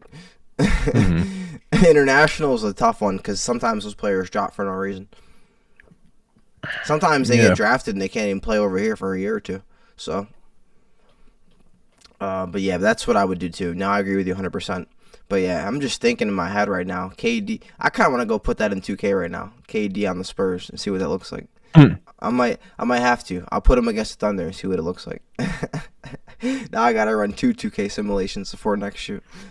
The addition of Victor Wembanyama to 2K association burned it to the ground. I've just noticed this because if you do, I never played a Victor yet. Have you I've played with him on my team, but it doesn't matter what you do. If you sim 10 years into an association, Victor Wembanyama becomes the GOAT every time. He becomes so dominant. It's unreasonable. Is he OP when you play a game with him like it was with Steph Curry back in like mid-20s, 2015, 2016s? He can talk about be players that would use the Warriors, and you're like, nah, you can't use them because Steph Curry's over. He's going to be OP. Yeah, once you get a little further in, definitely, because he's such a board cleaner. Okay, but not in like the play now though, where like if you're playing somebody online or playing a friend, like he'd still kind of just be what he is right now. Yeah, and he's still good, and he's like, oh, the thing you will do is just block 10 Every shots. shot. Yeah, like he'll block 10 shots in the paint. That's just what he. Yo, you got Xbox? Yeah, I got an Xbox. Nigga, send me your gamer tag. I'm finna play you. Word. What do you play? Hold on. That's crazy because I talk to you more than almost anybody. I don't even know what you play. You play Madden 2K. What do you play? I got Madden on my. I use Game Pass on my PC most of the time. So I have Madden. An Xbox too. You got Game Pass. You got the new Madden, the new 2K then. Yeah. Did you play Warzone at all? No. Do you play any game like Warzone? Like, all I've been playing recently is Elden Ring Night Rain, brother. That's all I've been playing recently. I'm a night fan. Yeah, I know that game with the dark surround you and you face a boss. Mm-hmm. Could not survive 10 years. We know that. No shot. Could only survive 10 minutes probably. But Johnny, while we're on the topic of KD, let's transition over to Phoenix. So 2 stories here. Phoenix Suns have hired a new head coach, assistant Jordan Ott from the Cavs. And they also are looking to reset the roster, starting with the aforementioned player we talked about, KD. But just some catch up on their roster and the coaching.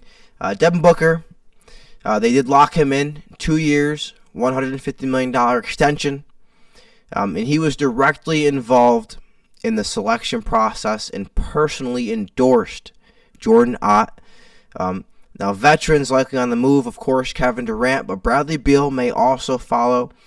He has a no-trade clause in his deal, so more than likely that would be either a deal that he loves really much, or he's going to be cut, which is going to be a cap hit, because that's the only reason. That's the only reason they didn't cut him last year, is he's got to be a cap hit.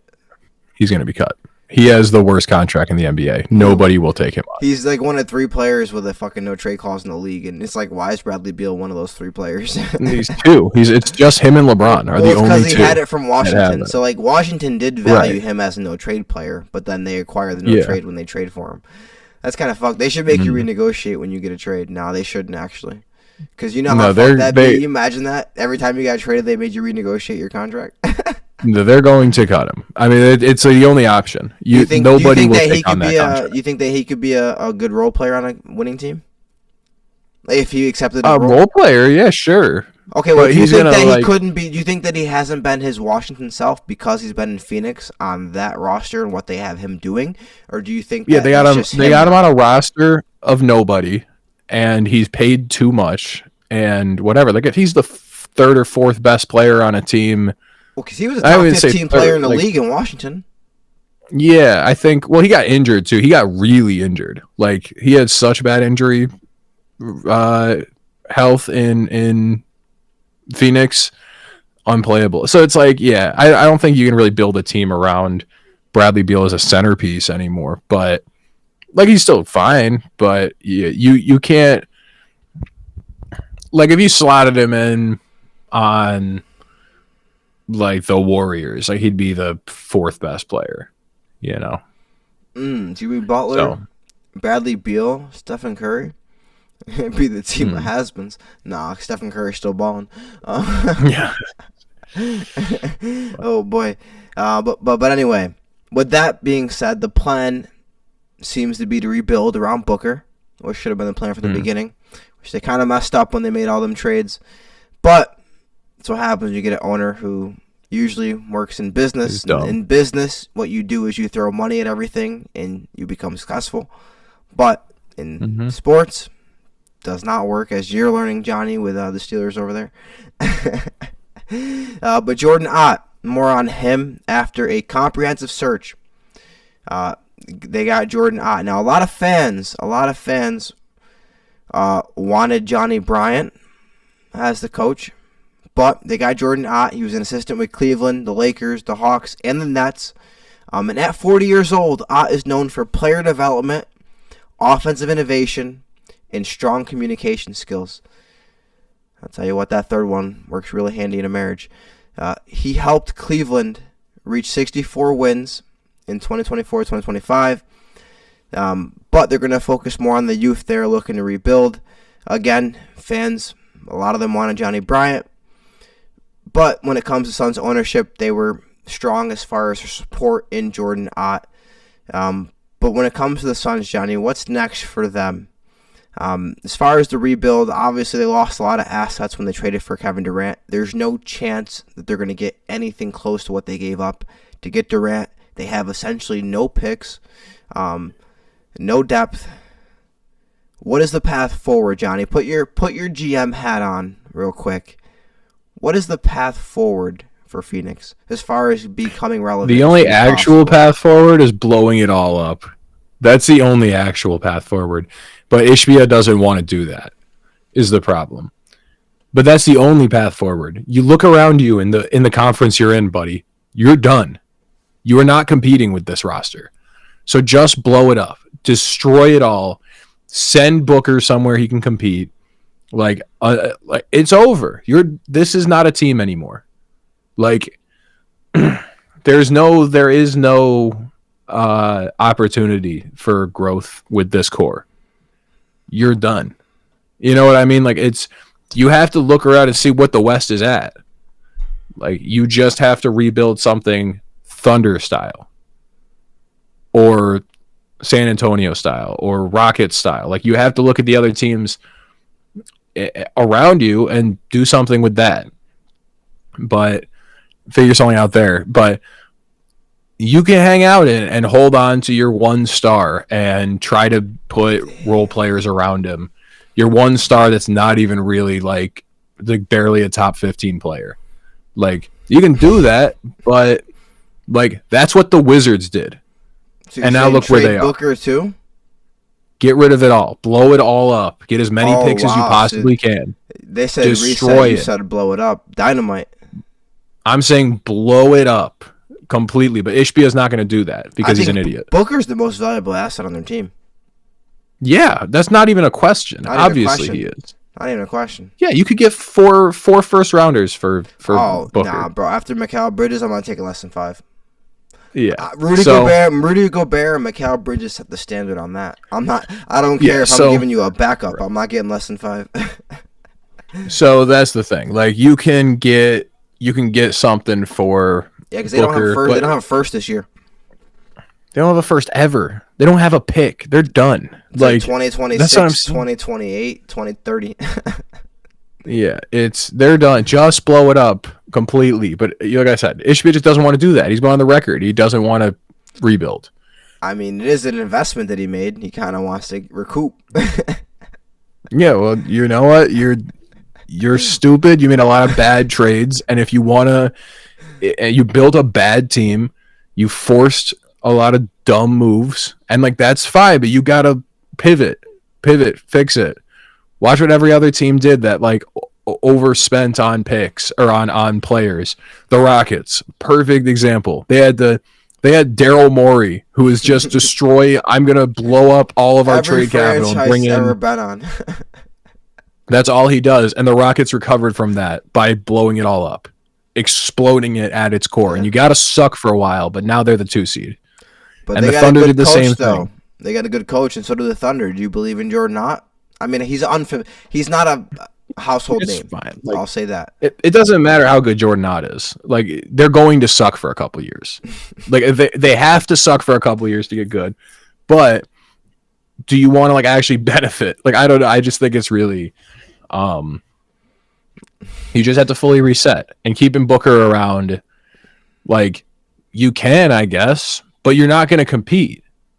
So like maybe keep him around so you can find the perfect deal and like a team desperate enough that wants him. But you're like, do not get the delusion that you are competing. That's what I would say to Matt Ishbia. if you want to keep Booker because you like feel a loyalty to him, that's fine. But you're not competing in the West. Zero shot. No, that team might not compete in the East. Like with the Celtics with the Jason Tatum injury. Yeah. So just as long as you don't have that delusion, go nuts, buddy. No, I think anytime you're in a position of control as far as the decision-making process, I think that you can either run in circles over and over again year after year expecting a different result, or you can take 2 to 3 years, like you said, rebuild, reset, start it all over, dynamite that shit. And, maybe 3-4 years from now, some of these, LeBron's gone, KD's gone, you got a lot of these other players that are gone that are older, and now these young teams really take the shape of the league. I think that then you look to compete, because if you keep trying this over and over again, you're going to look up 3 and 4 years from now, you're still going to be terrible. But to your point, right, it's all owner controlled. That's the tough thing with these teams. You look at Ballmer in Los Angeles. He's almost laid the blueprint to some degree for kind of how to do things as an owner that's going to be vocal. I mean, if you're going to be an owner that doesn't ever talk in the headlines, doesn't do anything, doesn't even really go to the games courtside, of course, right? We've seen that over and over again. But you look at owners like Jerry Jones, of course, with the Cowboys, but owners that are really a forefront, that are at the face of things. A lot of them, you know what the big difference? A lot of them with ultimately get in their own way. Along, what I'm saying? A lot of them really just get in their own way the whole time. You know what the big difference, though, with Ballmer and Ishbia or any of these other owners is, right? What? Ballmer's richer than every NBA owner combined. So it's just the like money? Ballmer is so rich. He's like, I could care he less literally how this doesn't care. So you're saying not caring makes him do better? The financial aspect of it is not important to him about the Clippers. He just wants them to be good at any cost. Right. And he wants them to be respectable at any cost. That's why he builds them a new versus the other owners, thing. And they want them to be good, but they also want the investment to do good. They want a profit. Whereas Ballmer's like, I'm worth almost $200 billion. I don't care. I'm gonna do whatever I want. No, Ballmer's my favorite owner. He's just I like Mark Cuban, Ballmer type owners that are more involved with the basketball side of things. It kind of sucks to see the dude who owns the whole ass basketball team. He's like, some dude doesn't even like basketball. He's just like, this is just it's like investing in the stock market to him. Ballmer could damn near buy every NBA franchise. He is so rich, it's comical. Don't challenge him. He might go do it. Damn near. Shit, he can come by Utah. No, wait, hold on. You could probably buy 15 or 20 of them. I'm not gonna lie. I like Ryan Smith a lot. I'm gonna hold off on that, Ballmer. Don't buy Utah. But moving along, Johnny. In a world full of questions, the people need answers. And here on Couch Coach, we have those answers. It's time for the people want to know. Now, Johnny, this first question. The people want to know, if your future child was guaranteed to be evil, would you still have them? And now I'm gonna just preface this before you ask the question. This is your only child. There will not be any other childs that happen after this. No other children. Just this one child. Can't adopt. The only child you have, you can adopt, and he will be evil. And you know this. Yeah. No. No, you wouldn't? No. So you would have no kids for your entire life because your only child would be evil. Yes. I didn't classify the level of evil. I didn't say he's going to destroy the world. He might just What does he mean? He might just steal mail from mailboxes. That's not evil. That's mischievous. Evil is evil. Evil is serial killer. Evil is. So if your son was going to be a serial killer, you wouldn't have him anyway? No. Even if it was your only son your entire life? No. I wouldn't. You better than me. I'd be perfectly at peace with not having kids. I want kids, but I would be fine if I didn't have them. You've been living your whole life I saved the world. Y'all don't even know. You don't even know. Yeah, exactly. No, you better That's than an me. Easy one. I've gone back and forth. You have an evil child? I've gone back and forth on this one in the 10 seconds since I've seen it. A few times. I don't know. I mean, part of me is Oh, well, nah, because they say guaranteed, so that's almost implied that I can't convince him to not be evil. You can't convince him not to be evil. It's gonna be evil. You're gonna have a serial killer. But like, I'm gonna still love him though, or her. Like, you know what I'm saying? Like, It's a man. What are we talking about? yeah, if it's evil, it's You're probably, evil. It's probably a man. Yeah. What are we doing here?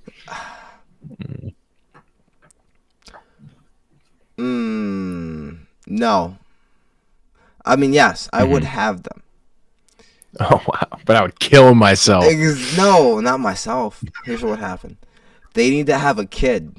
If there's a chance I can have a non-evil grandson or granddaughter Who can kill their dad? then we can kill the father together. No, I don't know. It's tough. But I have to, because think about, what if he has 5 kids and 4 of them are like world changing? Those 4 world changing grandkids changed the whole fate of the universe compared to that one evil kid. I don't know what the world brings after this, but all I know is that there's been a lot of evil people in the world in the past, and I like to lead every day. Well, you got a chain to keep going. You gotta have a kid. I have to have a kid. You have a chain. I can't not have a kid. Like, it would ruin everything. Right. So like, yeah. Again, You gotta have a Kira 3. I would have to, and just hope that my grandkids are okay. Like, not okay, but like, they have to be like phenomenal, like, to make up for it. You get it. Yeah, no, I would still, if it was my only kid that I could have for my entire life, I would still have the kid. But I would obviously take certain steps. Like, I probably would, like, anyone they come into contact with, I would probably, like, let them know, like, hey, listen, but just so you know, like, He's evil. Like, I know this is my son. He's evil. This kid is, gotta look out. I know he seems nice, but I promise you, he's a certified shithead. Like, He's evil. There's not anything that Trust him. what he says, what he does, he is evil. I promise you. Just be Warning cautious. people about So I could at evil least like child. warn the people close to him. Like, as you love this kid, this human being, please understand he's evil. Yeah. And he doesn't give a fuck about you. So Yeah, this is my evil son. So lead with that and take caution. That way I can mitigate the damage. He brings friends over from school. You're like, you do know he's evil, though, right? He is evil. I'm just like, Akira, go grab us some food from the fridge. And then I'm like, yo, come over here real quick. Listen, let me break it down for you. If you're friends with him for longer than 3 years, he's probably gonna kill you. He's gonna get you. Give it like a year. Every single family pet we've had is mysteriously butchered. We're still waiting on Mittens to come home. We don't know what's going on. Going missing. He says he left. He says he let him out for a walk. He hasn't come back yet. But listen, dirt under his fingernails. Give it 2-3 years and let him down easy. Because trust me, you don't want to see him when he's mad. But and honestly, I'd have to be protected too. Like, I probably have a separate room from the house. Like, my room won't even be attached to the house. Like, it'd be locked. You had to lock his door from the outside. Nah, this little evil ass nigga sleeping downstairs. He'd be like 7 years old. He'd be 7 years old. I'd be like, I love you, good night. And I'd be looking at him as he's sleeping, like, this little evil ass nigga. He probably gonna kill me. I know you're evil. I know he's trying to kill me. But I would still have the kid if it was my only kid. If I could have more kids, then no, I would abort that shit. But I would have the kid if I knew it was gonna be evil. If it was my only kid, as long as he can have kids. If he was not fertile, then I wouldn't. He was sterile evil son. Like, an evil son is one thing, but an evil son that is infertile is way worse. I birthed an evil eunuch right here. I promise you. Shit. They'd be like, you have a boy. I'm like, oh, can you do a fertility test? Like, he's not even born yet. No shot. I'm like, please, just give it a try. I need to know. This is gonna impact my next decision. But anyway, Johnny, the people want to know: would you rather lose all your memories or never be able to make new ones? So let me break this down for you. Either you lose all your memories and you can make new ones, and those are the only ones you have, or you get the point. You know what I'm saying? I get what you're saying. I think it'd be really hard to learn English again, so I think I'm gonna just not make new one. Is that a memory? I think or is that really just something hard. you know? I don't think I learned English. I just feel like I was born knowing it. He is born knowing English. Popped out. Think about instantly. it. Most people's parents don't even actually know English that well, and they can still teach their kids English. And so, like, if you're not born knowing English, then how come you're not born knowing Chinese? Yeah, but like imagine like you have to learn everything seriously. again. Like you have to learn like how to drive. Like you have to like learn people's names. You have to learn like phone, like how to work a phone, how to work a computer. Like it'd be a nightmare. All my clients, Or you can just be all like, my clients call me. I'm like, who the fuck is this? right. Or you can just live your life as Drew Barrymore in 50 First Dates. You're my Hang out. Drew Barry. Right, you know what I mean? You seen 50 First Dates, I'm assuming? Yeah, I know you've Oh, seen of 50 course. First Dates. Come on. Yeah, no. so it's Adam that's Sandler? your life now. I've seen 9 out of Right. 10 Adam Sandler movies. Yeah. So there we go. He's We got do 100. that. I'll be Drew Barrymore. So you do the math. Hmm. Okay, so you would lose. Hold on. So you would never make new ones, but you'd keep the old ones. Yeah. You're pretty much going like, you want to restart from square one and relearn everything? Like that's 10 years. You're going to be a dumbass. You're going to be fucking useless for 10 years. Dumbass. For 10 full years. What this comes down to for me is one simple question. Have I learned enough from the memories in my life so far compared to what I think I'll learn going forward, that I think that what I know so far will allow me to have a better life than not knowing what I know now, but knowing what I'll learn? And so, because there's not saying you can't relearn what you already learned and remember it forever. It'll be a new memory once you relearn it. You know what I'm saying? Right. So I could, in essence, relearn that stuff, but like I could learn new stuff too. But if I only know that stuff and I still don't know shit, then like, in the grand scheme of like what I'm trying to do, like I'm fucked. So honestly, Yeah. I would I'm take just my gonna Drew shot. Barrymore I it. would take my shot with relearning my old memories and learning the new ones too. Nah, cause I can't. Going- There's no point to starting life if I for can't learn new memories, bro. What the fuck? It'd be donezo. It'd be donezo for me. Listen, You have to learn how to wipe.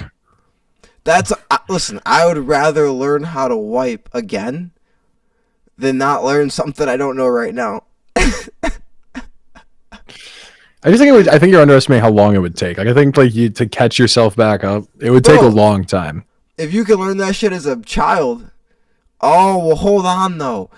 Do I still have a 25-year-old brain, 27-year-old brain? Because your brain. I think it's like you like matter wise, like it's fully developed, but you still have to learn things again. And so like that's the point. It's harder is to like learn as 27-year-old than it is as a baby. it's harder to learn language specifically. Fuck. No, and that's the thing. Who's gonna teach you how to wipe? Who's gonna teach you how to wipe? My mom, my dad. I gotta learn who Your they mom are and your again. dad are gonna come over. I'll and be teach sitting you in how to my wipe. house. I'll be sitting in my house reading mom and dad like, who are they? You gotta get potty trained again. Yeah, I you would have no idea who to call. No, I'd have to learn who the fuck my people in my contacts are before I even know who to ask to wipe. You have to learn who the contact is. You gotta pull out your phone and figure it out. Like My password, bro. You're right. I'm fucked, bro. I'm cooked. I'm been locked out forever. And then they're gonna say, we gotta wait 5 minutes. I'll be like, what is 5 minutes?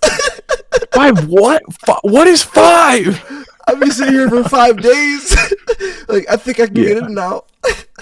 You're effectively a vegetable for a shit, year. As I done shit on myself, I'm not wiped for 5 days. Exactly. You're pooping your pants. Man. It's And terrible. because I look like a 27-year-old, nobody in the world would give me the patience they give a baby. They'd be like, what the fuck is wrong with this dude? What kind of weird fetish shit is this? Pretending to be a baby. I'd be like, what did I do wrong? Even if you can talk, even if we just forget it, you can talk, but you lose all I'm like the Helen other stuff. Keller. I can't talk or nothing. Yeah, like even if we pretend you can talk, it's still like terrible. Like you're still like, what the fuck? Like you don't know how anything works. Oh, that's awful.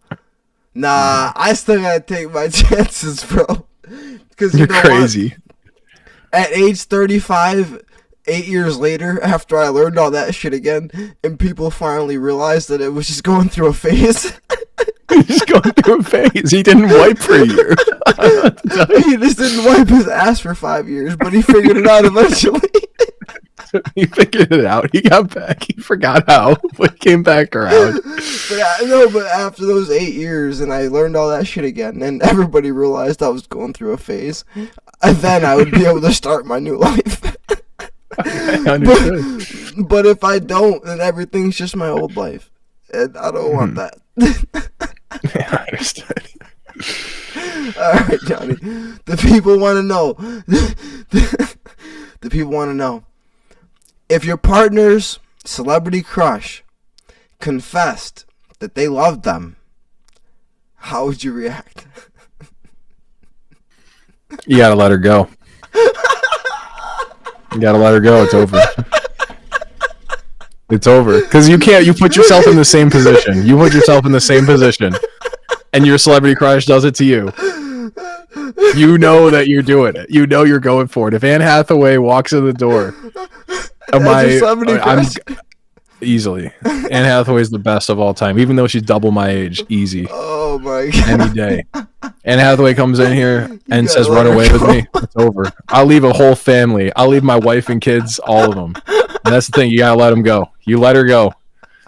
You go. You know what? Godspeed. I hope it works out for you. Listen, this didn't happen on purpose, but here's what you gotta do. Look, Johnny. Here's what you gotta do. Run. Yeah. Run.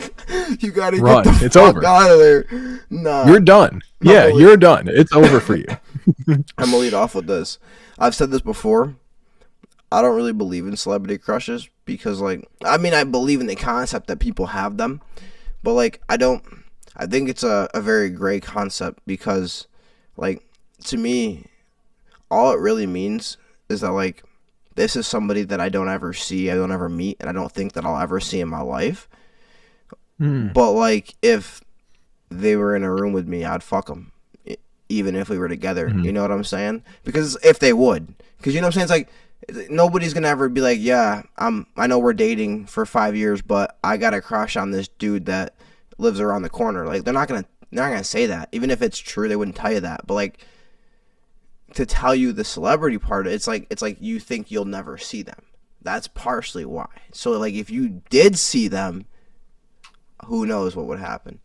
But to add to that, if they publicly announced or said that, like, they also loved them, nah, it's done. It's done. So yeah, it's over. I mean, it's not even I don't even have to end it. It's already over. It's like a natural ending. Like it wasn't meant to be. Like and that's fine. You can be like, and that's okay. And that's okay. Mm-hmm. Not everything's meant to be. But like, nah. But don't sit there holding on to hope that like, well, maybe she'll choose me. Nah, bro. It's or over. Maybe he'll choose me. Nah.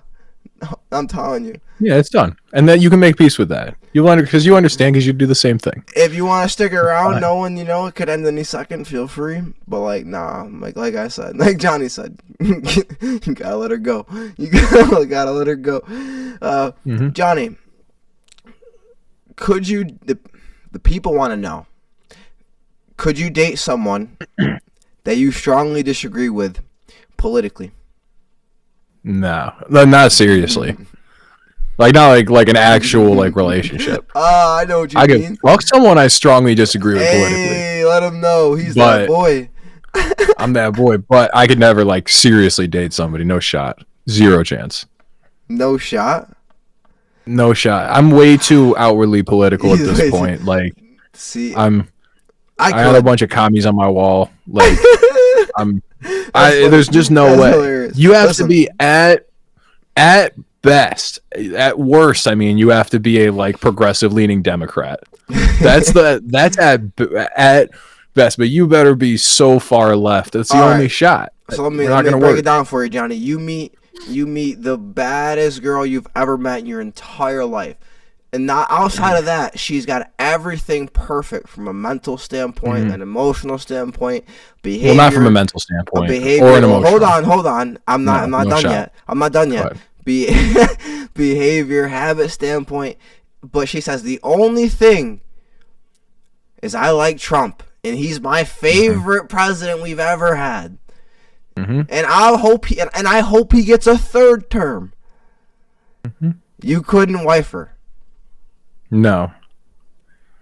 I don't think I'd be friends with her. Like, I'm like, if you really love Trump like that and like that's your thing, like, you know, Godspeed, you're a fucking idiot. Everything like, that you like, she has at least some interest in. Every box is checked, no except for that one. I wouldn't respect her as a human being. There's just no way. I would. We're opposites on that, man. I could care less. I mean, we know how I feel. I mean, I think everything has relevance in relativity to the meaning that you should assign it to your life. But at this current juncture in my life, politics, while it does, I know, affect the entirety of the world, and certain aspects of it affect the world, and maybe on me, I should, you know, care more about it. But when it comes to my day-to-day, the thing is like, hold on, let me finish. When it comes to my day-to-day, the thing is like, nothing that happens in the politic world with who's president, with what's going on, is going to affect at this current point. Now, when I reach my epitome, when I reach the goal, then maybe it starts to be like, okay, this is kind of fucked, But right now, the shit that I do every day is the same shit I'm going to have to do regardless. Now, again, outside of the possibility that there's a war down there around the corner, and someone knocks on my door and they say, hey, we're standing outside the dome, we're lined up with the National Syracuse Army, and we got to go fight around the corner, like, then now it's affecting my day-to-day life.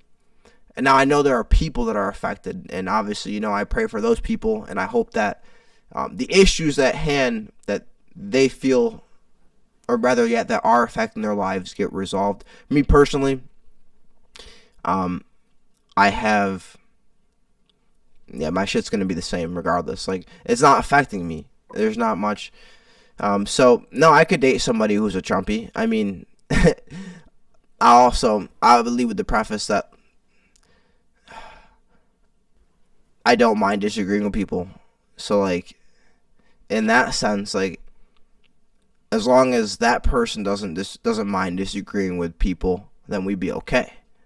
But like, if there's a problem with us having thoughtful discussions on it, then it would be an issue because we wouldn't be able to talk. I don't think there's a thoughtful discussion to be had about Trump. To be honest with you, that's where I'm at. I think it doesn't make you curious though. Like the mind of I know how they think. What in your mind could make you think that way? Like, no, I've talked to enough of them. With not just Trump, with anything though. When someone disagrees with you, though, I think there's plenty of what makes you. I do too, but what I'm saying is that you can't have a substantive argument. Or discussion. All I can do is just figure out why you went wrong.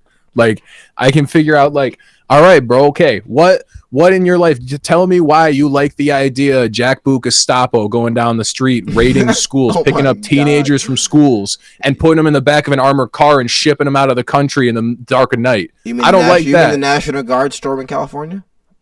Exactly. Oh, you like the idea of boots on the ground military marching into California and shooting at citizens? Like, I think that's kind of ass, actually. I think that's terrible. You like the idea of releasing a bunch of insurrectionists that just for fuck all reason? Like, all right, bro, I guess. Like, you think there's so many things that this dude does, explicitly racist asylum policies, like saying that right now we're only taking in white South Africans. Like, there's just all this insane shit back in the war, and still back in Israel. You see the travel ban? Yeah, doing travel, like all this crazy shit. Like, I just don't think that you don't have the same value system as me, and I don't care to. Because, yeah. Some of my clients think that he's been doing insider trading because every time the markets dropped, he said buy stock now, and right after he said that, the markets went up. No, he definitely is. Off What are we of talking news, about? off of news that he basically controlled. Yeah, no, he definitely does. The thing is, to me, like, I know what makes people like Trump, and it's always just like sycophantic rhetoric that they're hearing out there and they repeat. And there's never an actual substantive reason. The only reason I can ever even understand somebody doing it is just being like, I'm rich and I want to stay rich, and he's good for my bottom line. And then I'm like, all right, then you're just selfish. But at least I understand that. Well, you know what's crazy? But like most of the time, keep going. Yeah. Oh, because most of the time it's people that aren't even doing things that are in their best interest. They're just angry and they see things on TV and that, you know what I mean? They're just. Well, it's mainly a lot of the people, shit. Bro. It's like literally like. It's like 25% people that are in business and rich that like want Trump, and I'm like, I understand your side of things, like you want your business to keep succeeding, but like any of those like Bezos, anyone Muskie, anyone closing up to Trump, I don't. That's how you survive as a business. I'm not gonna blame you for doing what brings the money to the table, but like a good 40 to 50% of the people are like poor people. That are like, Trump's going to help me make more money. And I'm like, bro, he doesn't give a fuck about you. Like, you're not in the demographic that he cares about. Like, the thing is, it's because, I was just talking to somebody the other day, like, at the core of Trump, it's because the American voter is hungry for a radical. And someone different. The Democrats keep fucking up. Right, and they keep on running because it sucks right now for the average person in America. The Democrats' only argument they just run moderates over and over and over, and then they run the most progressive campaign ever with Joe Biden. This is inarguable. It's the most progressive major party presidential candidate ever as far as their platform. And what did they do? They got the biggest voting turnout ever in the history of America, and Trump didn't even come close to it in this next election. And then what do? They run a more moderate candidate, and it's all gone. I go like, America's hungry for a radical, and because Trump is the only option, that's who they're going to. And if I guarantee you, if they ran a radical left candidate out of the Democratic Party, they would win. But they won't do it because they're dumb. Like, I still talk to people who go, the Democrats just have to find a really good moderate voice to oppose Trump. No, they fucking don't, because they keep trying to do that and it never works. It literally will never work. Like, it's you don't understand how politics works and how like the electorate mind works. And it drives me crazy because I'm not an expert on anything, and yet I still understand. I understand how this shit works. Yeah. Well, I just go because it drives me crazy because there's people that they just read. They read these like status quo publications or watch these status quo news things that are pushing the idea of a moderate because they want to maintain it, but they don't actually listen to what people are saying they want and what is driving them to vote in all of this. Like, people just want legitimate change, and they want politicians that are saying, I'm going to upend all of this. And that's why homeboy out in New York City right now, Zoran, is going to probably win the Democratic nomination for mayor because he is a outward socialist. And that's what people want is change right now. No, 100%. And they're sick of status quo. I said it when the election happened. I mean, obviously, I don't know if we've actually talked about this. So when it comes to my beliefs, I'm not really like, I'm very much so, I have my beliefs, and then wherever they happen to fall on either side. But I would describe it as a general view. I'm more so liberal when it comes to social policies, and I am more so conservative when it comes to business policies. I like a blend of the business on the conservative side, social on the liberal side. It's tough being a financial advisor and not, wanting to be in business and not understanding the importance of certain policies with that. But really, when it comes to this whole thing, the issue with the downfall of the Democrats, not the downfall, but this last election, it's their fault. Like, I don't think the Republicans are. It's totally. I'll never say Republicans are ever innocent. Obviously, like some, I don't know every individual Republican in the world, but as a general, Trump maintained his vote. he maintained his amount of votes, and the Democrats lost 8 million. Well, it's their fault, because what happens is this: Republicans, what they do, and it's beautiful, they run on the promise of hope for the future. You say fear? They run on fear. Fear. Well, fear. Republicans run on fear. Well, here I wouldn't listen again. To me, it seems like that's what the Democrats run off of, in the sense of this. You're so wrong. Republicans are running off of, fear of, you're right. Two different types of fear, though. Republicans run off of fear, in the sense of fear of what will happen in the future, and we can provide hope for that future. And we can change the future and make it what the past has never been, or possibly, in some cases, restore the past to what we believe are the golden ages of America. And that's much more powerful than, in my opinion, what the Democrats run off of, which is like solely the fear of what happens if we don't vote for them. It's never about like what we're going to do this to change things, and yes, they'll talk about policies along the way, but the main thing is vote for us, because what will happen if you don't vote for us? And I think that message has fallen on deaf ears to the people. Like, I think a lot of it with Democrats comes down to marketing and just how they present. Like, they could have the same exact deliverables, the same exact package, and just present it differently. And that's what I think. That's what Trump does well, in the sense of he understands how to say things that are going to get the people to have emotional urges. And those are the types of statements that are the most powerful when it comes to actually impacting decision making. No, Trump runs like the fascist playbook personal view. I'm not campaigning to a T. I'm not like when what you just said. What you just said about how the Republican playbook is you're instilling fear of where the country's going, and you are saying we're going to return to a better time. A golden age is exactly what you said. That is literally like the fascist playbook, which is you go, this country was great, something is corrupting it, whatever it happens to be, whether it's, Hitler's thing was Jews and all of, and now it's immigrants, or it's whatever. Like, something is corrupting it, and we have to do something about it to return to the golden age we were in. Right. Like, but I'm saying that is the... But what I'm saying is, fascism, though, always beats centrism every single time. Like, moderates and centrists, it beats it every single time. That's what it's made to oppose.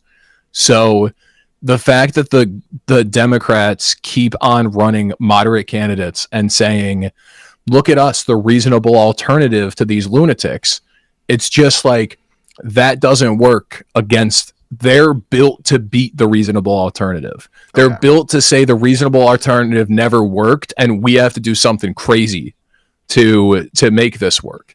Because look how bad it is with the reasonable alternative. And so they're like made to oppose that. Whereas I think a progressive left movement is made to oppose fascism. Where you go, these guys are not actually made to... These guys are not running a platform that's helping the common person. They're like, we do want radical change. We hear you that everything is wrong, but our platform is helping the common man. And let me show you why.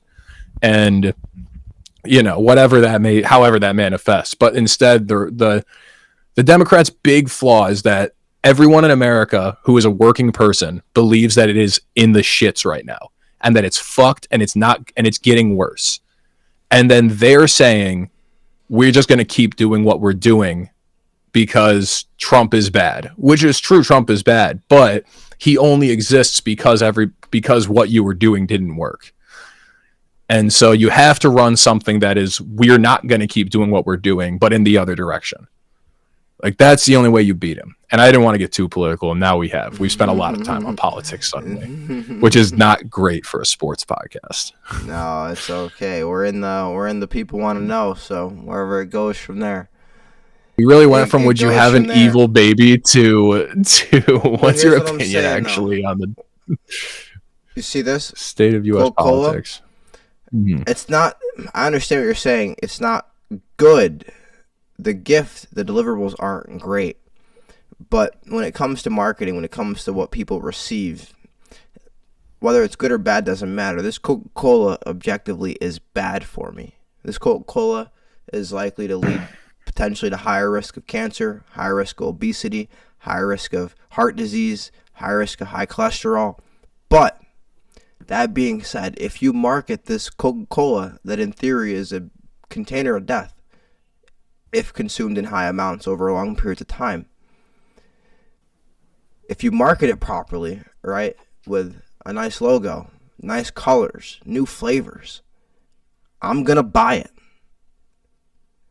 It doesn't matter if it's good or bad sometimes as far as how the people receive it. And that's the issue. I think they're receiving what Trump is saying much more than what the Democrats are saying. Well, there's nothing for the Democrats to sell. Even though the Democrats are technically coming from a better position as far as nobility stands. No, but right, the Democrats have nothing to sell you though. It's like the Republicans actually have a value proposition. Like right now, they have a value proposition, and the Democrats are like don't have one. So it's like they don't really have anything to market that is anything.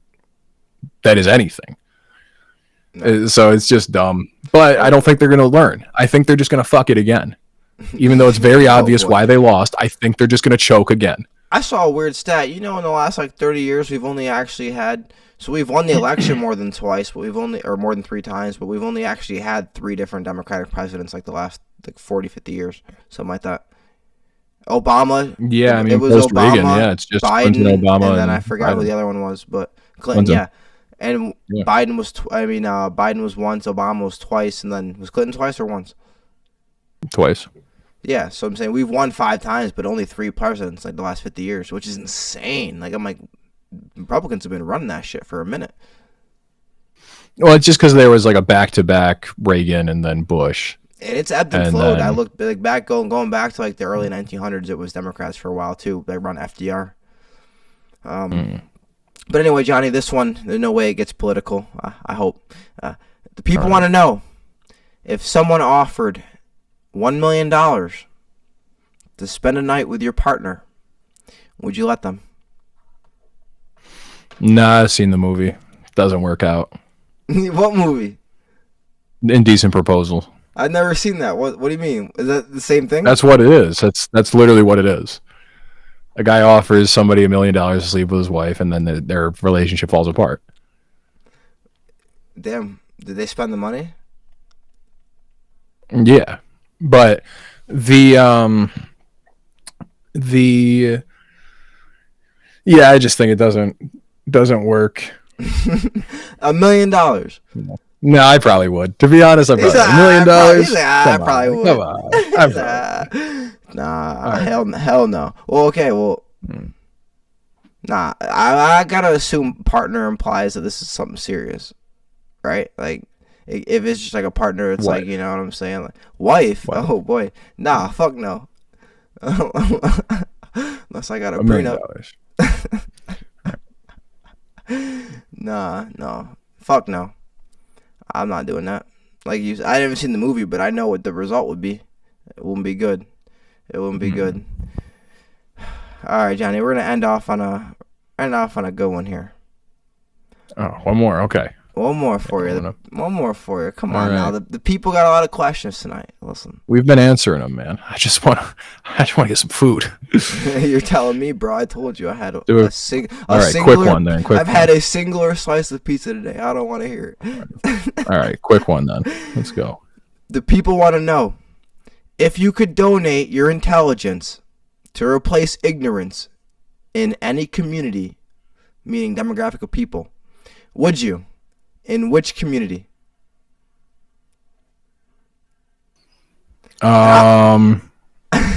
Billionaires.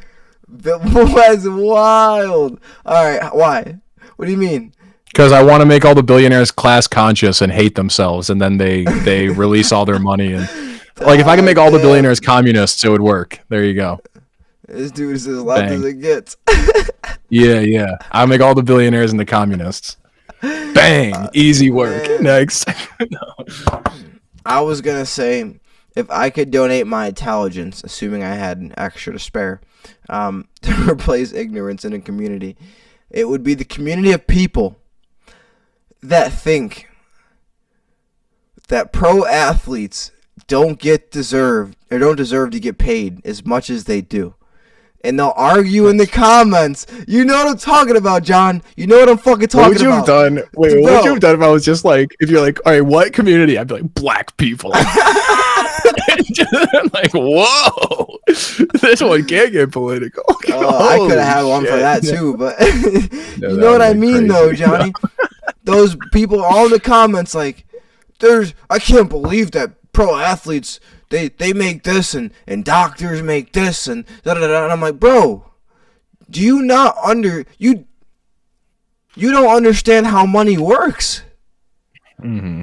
Like, you make money that produces overall revenue.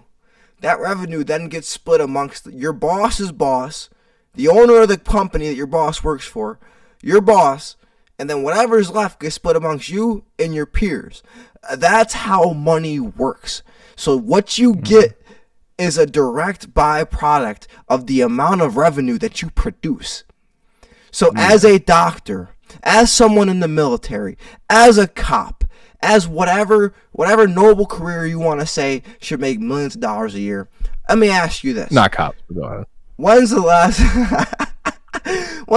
time you saw them? When's the last time you saw them have some merch? When's the last time you bought a jersey for your favorite doctor? When's the last time you bought a jersey for your favorite soldier? When's the last time you bought tickets to go watch the war? To go watch the war over in the Middle East or anywhere overseas? Oh, that's funny. When's the last time you bought a ticket to go watch surgery? When's the last time that you went to go watch a surgery and you bought some hot dogs and you bought some soda and you bought some pizza? When is the last time you paid for parking outside of the hospital to go watch surgery? Like, there are so many. I think this is the definition of preaching to the choir. You're doing this on a sports podcast. There are so many facets. So many facets. Well, these people follow sports pages, so apparently they must like sports. But there's a facet of people that think that those careers should make as much as these pro athletes. And it's like, it's not possible. Because if that hospital paid that doctor as much as they paid a pro athlete, they wouldn't be able to afford one doctor and they'd go out of business. Because they don't make the same revenue as NFL franchises. They don't make the same revenue as the NFL. That's exactly the same reason the NFL players can't complain about getting paid less than the NBA. Because they don't make the same. There's levels to this shit. That's why the WNBA and the NBA don't get paid the same. Because it's all based off of the revenue. If you look at the total revenue massed for the entire company, team, company, hospital, whatever it is, take that. I guarantee that you probably get a similar percentage in your career as they get from the percentage of money that they make overall as a league, compared to what you make as a percentage to what your overall industry or your overall place of employment makes. I guarantee it. So you are making. Thank you for watching Couch. You are making. I'm gonna get off my soapbox in a minute. You are making. Oh my God. The same relative income to what you do, and I'm sorry to be the one to tell you, you have a career that is really noble, and you're gonna do a lot of great things and help a lot of people. But you don't make a lot of money doing what you do. Therefore, you cannot receive a lot of money doing what you do, or else there will not be enough people doing what you do for you to have a job doing what you do. So for you to get paid as much as a pro athlete would be contradictory to your whole entire career. Because most of you wouldn't get hired, and most of you wouldn't last very long after the fact. All right. So anyway, that's all I got to say. That's all I got to say. You're just going to keep for some athlete paydays. Anyway, thank you for joining us for another episode of Couch Coach, the podcast featuring an all-star staff of the best to never do it. Remember, without a couch, you're just a coach. Without a coach, it's just a couch. With both, you're one of us. Hit that like button, hit that subscribe button, and if you got some shit to say, leave a comment. It's Johnny, it's Coogii, your favorite couch coaches. We'll see you guys soon.